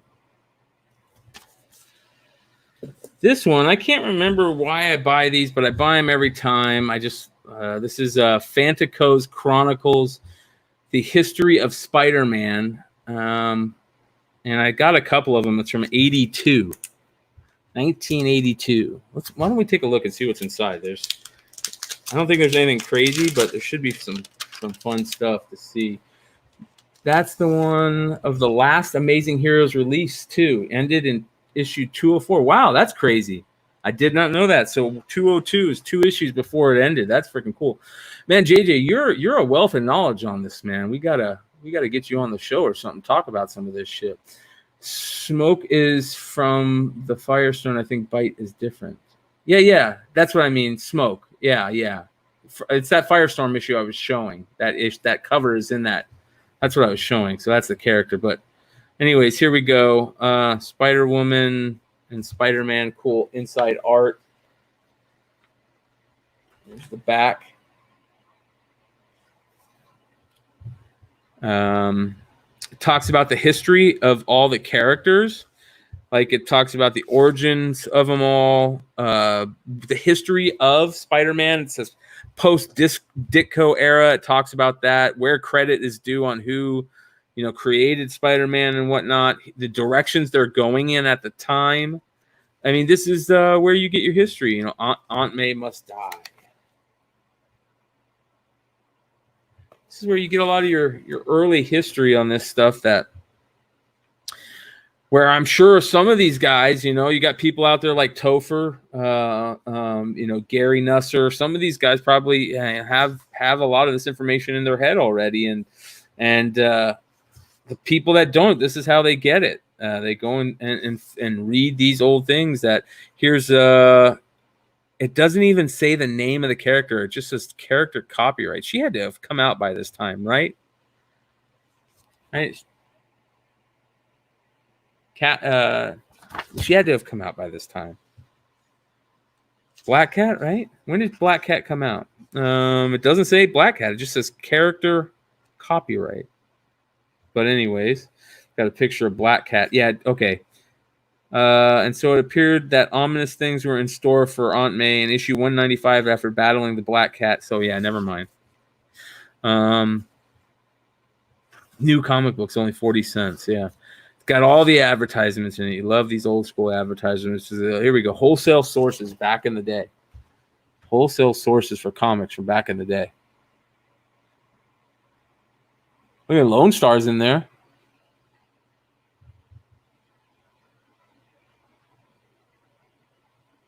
You got Lone Star, Diamond Comic Distributors.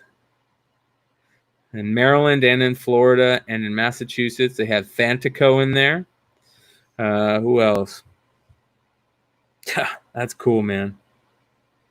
Pacific Comics. One of these nights, we're going to show something like this, and somebody's going to be in the chat and be like, hey, man, that's my old store. That's me. 1979 was 194. Thank you, Heaven. Appreciate that.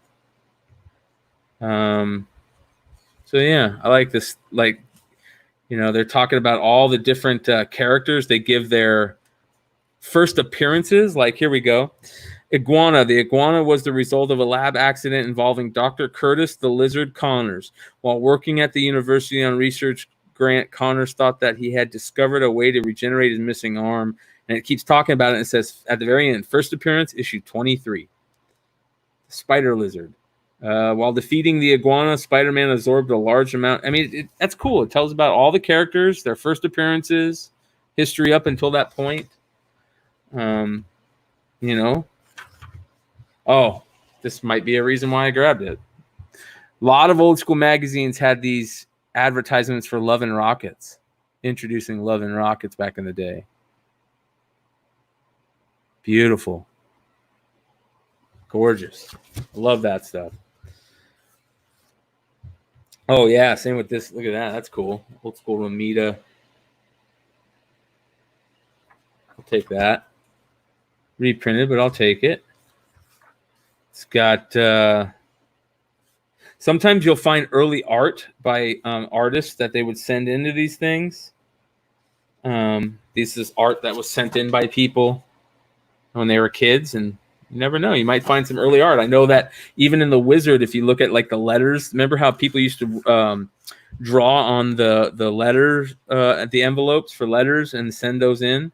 You can find artists that are big nowadays in those letters drawings back when they were kids. So, anyways, cool stuff. So that's that. That is Fantico's Chronicles, Spider-Man Chronicles.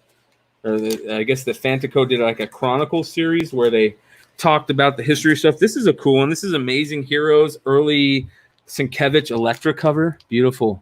Look at that. That's freaking cool. Shout out to Coy, old school Unpressable Defects host Coy, a big Bill Sienkiewicz fan. This one's cool, even though I can't stand the artist, but I love the image. You guys all know my Arthur Sidem story. This is Alter Ego magazine. It's got a badass Arthur Sidem Batman cover. Back when I thought Sidem was the shit. That is a fucking cool cover. He still is a great artist on covers that he did, but man, his sketches are dog crap. So it's all paint with him, and he probably sounds like he thieves a lot of his layouts and stuff. But yeah. All right, here's some cool stuff. I'm saving some of the cooler stuff for the end. All right. This is something kind of cool. This is Overstreet Comic Monthly number 9 from January of 94. It's got some Batman the Animated Series stuff, early Batman the Animated Series stuff. I think I bought it to look for Harley stuff. I can't remember if there's anything Harley in there. I don't think there is, but it's just early animated stuff. That's cool. Who doesn't love that series? Nico was talking about the Paul Dini storyline with Nora Freeze, and one of the greatest storylines written in all of comics. Here's a cool one. This is Amazing Heroes 100-page special 100-page summer issue number 13. Early Star Wars stuff.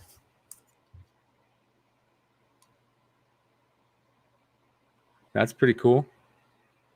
Love that Darth Vader image.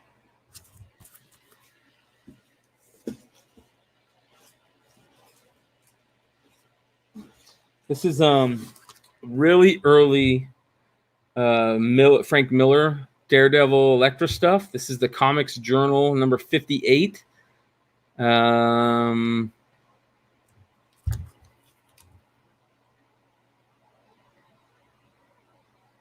beautiful, right?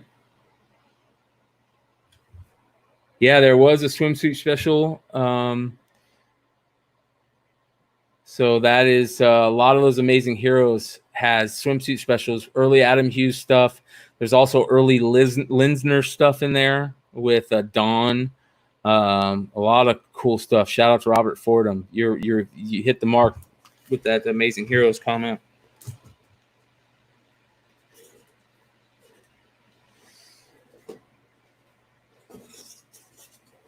All right, here we go. Some comic scene stuff. Comic Scene Spectacular. This is a book I don't think a lot of people maybe know about. I pick them up whenever I see them. It's early McFarlane cover of Batman and Spider-Man, and it kind of has the McFarlane famous Batman cover feel to it. How cool is that? Yeah. Comic Scene, July 1990. Got a couple of these. Like I said, just great comics pickup. Here's Comic Scene number 19, Teenage Mutant Ninja Turtles cover. Infinity Gauntlet and Starlin Perez attack the Marvel Universe. That's kind of cool. Comics Journal 58 is technically the first Elektra image. Interesting.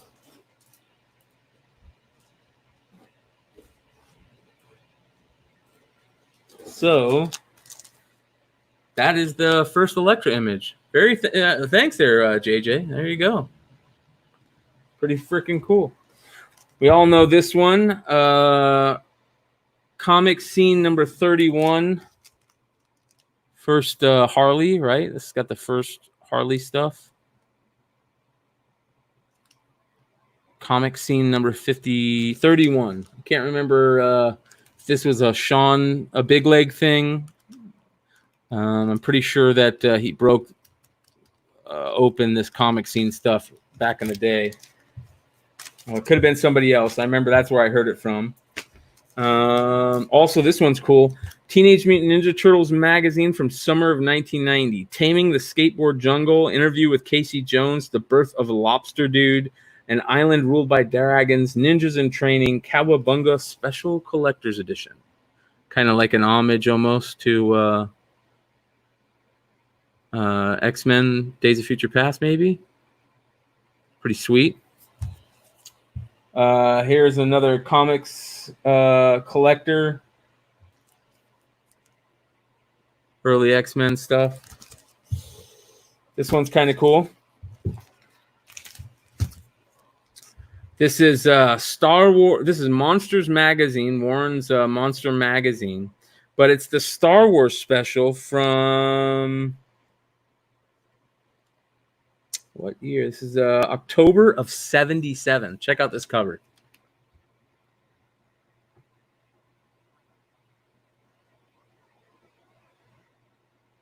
That's pretty freaking cool, man. I like that one. Now, this is, of course, a famous one. I picked up like 5 or 6 copies of these at that magazine collection with over at Jesse James one day. This one is stellar condition. Stellar condition. First appearance of Boba Fett. Star Wars Empire Strike Back magazine. Marvel Super Special magazine. Got a bunch of those.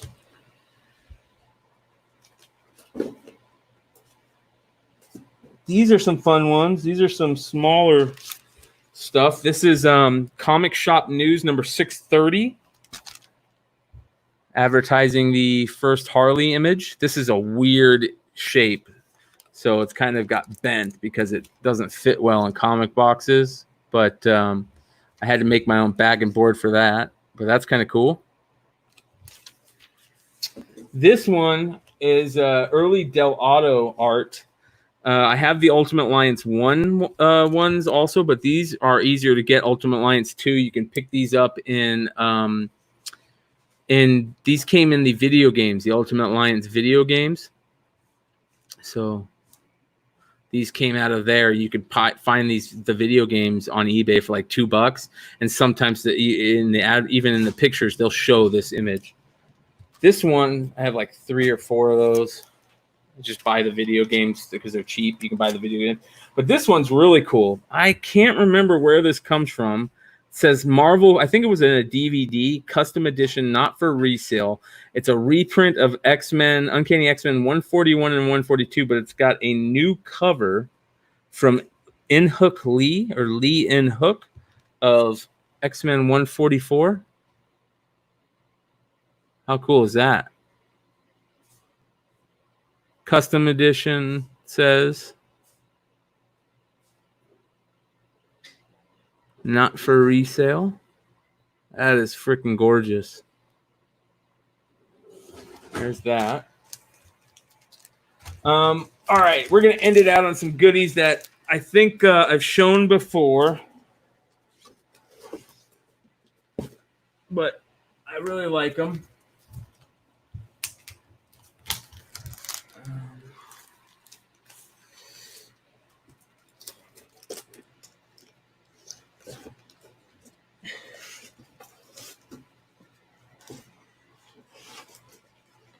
See if I can find them here.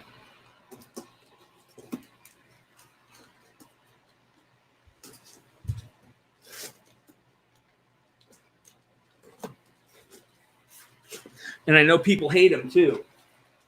People can't stand these books. People that collect these books, but they sell sometimes. And the Miles Morales. The Miles Morales craze has kind of brought this to the forefront, and that is Previews Magazine. Now, obviously, Previews Magazine previews books, and most people threw them away. And every once in a while, you get lucky, and you'll find those books in a comic store, in nooks and crannies. And one of them you want to look for, try and put these in bags and boards is a big bitch, is from August of 2003. August of 2003. It's got a gorgeous Ben Templesmith cover, but this has the first preview for Walking Dead 1 in it. So, pretty cool. All right. This one's a really good one. This is from January of 2012, issue 280, is being in shops beginning March 2012. Saga. Saga previews. Now, these are tough to find in good condition. This one's not in the greatest condition, as you can see. It's got a little bit of a rip here. Not too bad, but I mean, beautiful white cover, big book. Most of these were thrown away. But the best one that I've got that I couldn't believe sold for what it sold for, and I really hope CGC will grade this, because this is not in 9.8 condition, but this is beautiful condition for the book that it is and how old it is. It's from March 1992. This is previews from March of 1992. There you go, boys and girls. This, I believe, sold for like $700 the other day, which is why I pulled it out, because it's going to CGC to maybe get an 8.0 grade or something like that, and see if we can beat that sale. I don't know, but we'll find out. We'll definitely throw it up. Now I have. You guys aren't going to believe this. I think we're getting ready to hit close to the 4-hour mark. 3 hours and 40 minutes. And I have more magazines. I'm just not going to show tonight, but this is the type of stuff that I love to collect. This is the type of stuff that a lot of people love to collect that maybe get bad raps, and I know why they get bad raps. People want to argue about stuff all the time, but listen, guys, this is people collect different things, and that's what makes it so much fun, and that's why this stuff sometimes sells for what it sells for. So keep collecting out there. Make sure you guys check out some of the other shows that are around on Flipside. I can't say how much I love that you guys stayed so late with me tonight. Hopefully people will stick around on the repeats to continue to watch all of these. But again, make sure you guys go check out comicbookinvest.com for all your comic book speculation needs. Make sure you guys check out the Hot 10 list show every Friday night. All the other amazing shows. 3 Comic Money is killing it with some amazing creators doing some fun stuff. And we're just happy that you guys geek out with us every Monday night over the comics we love. And yeah, we'll see you next time.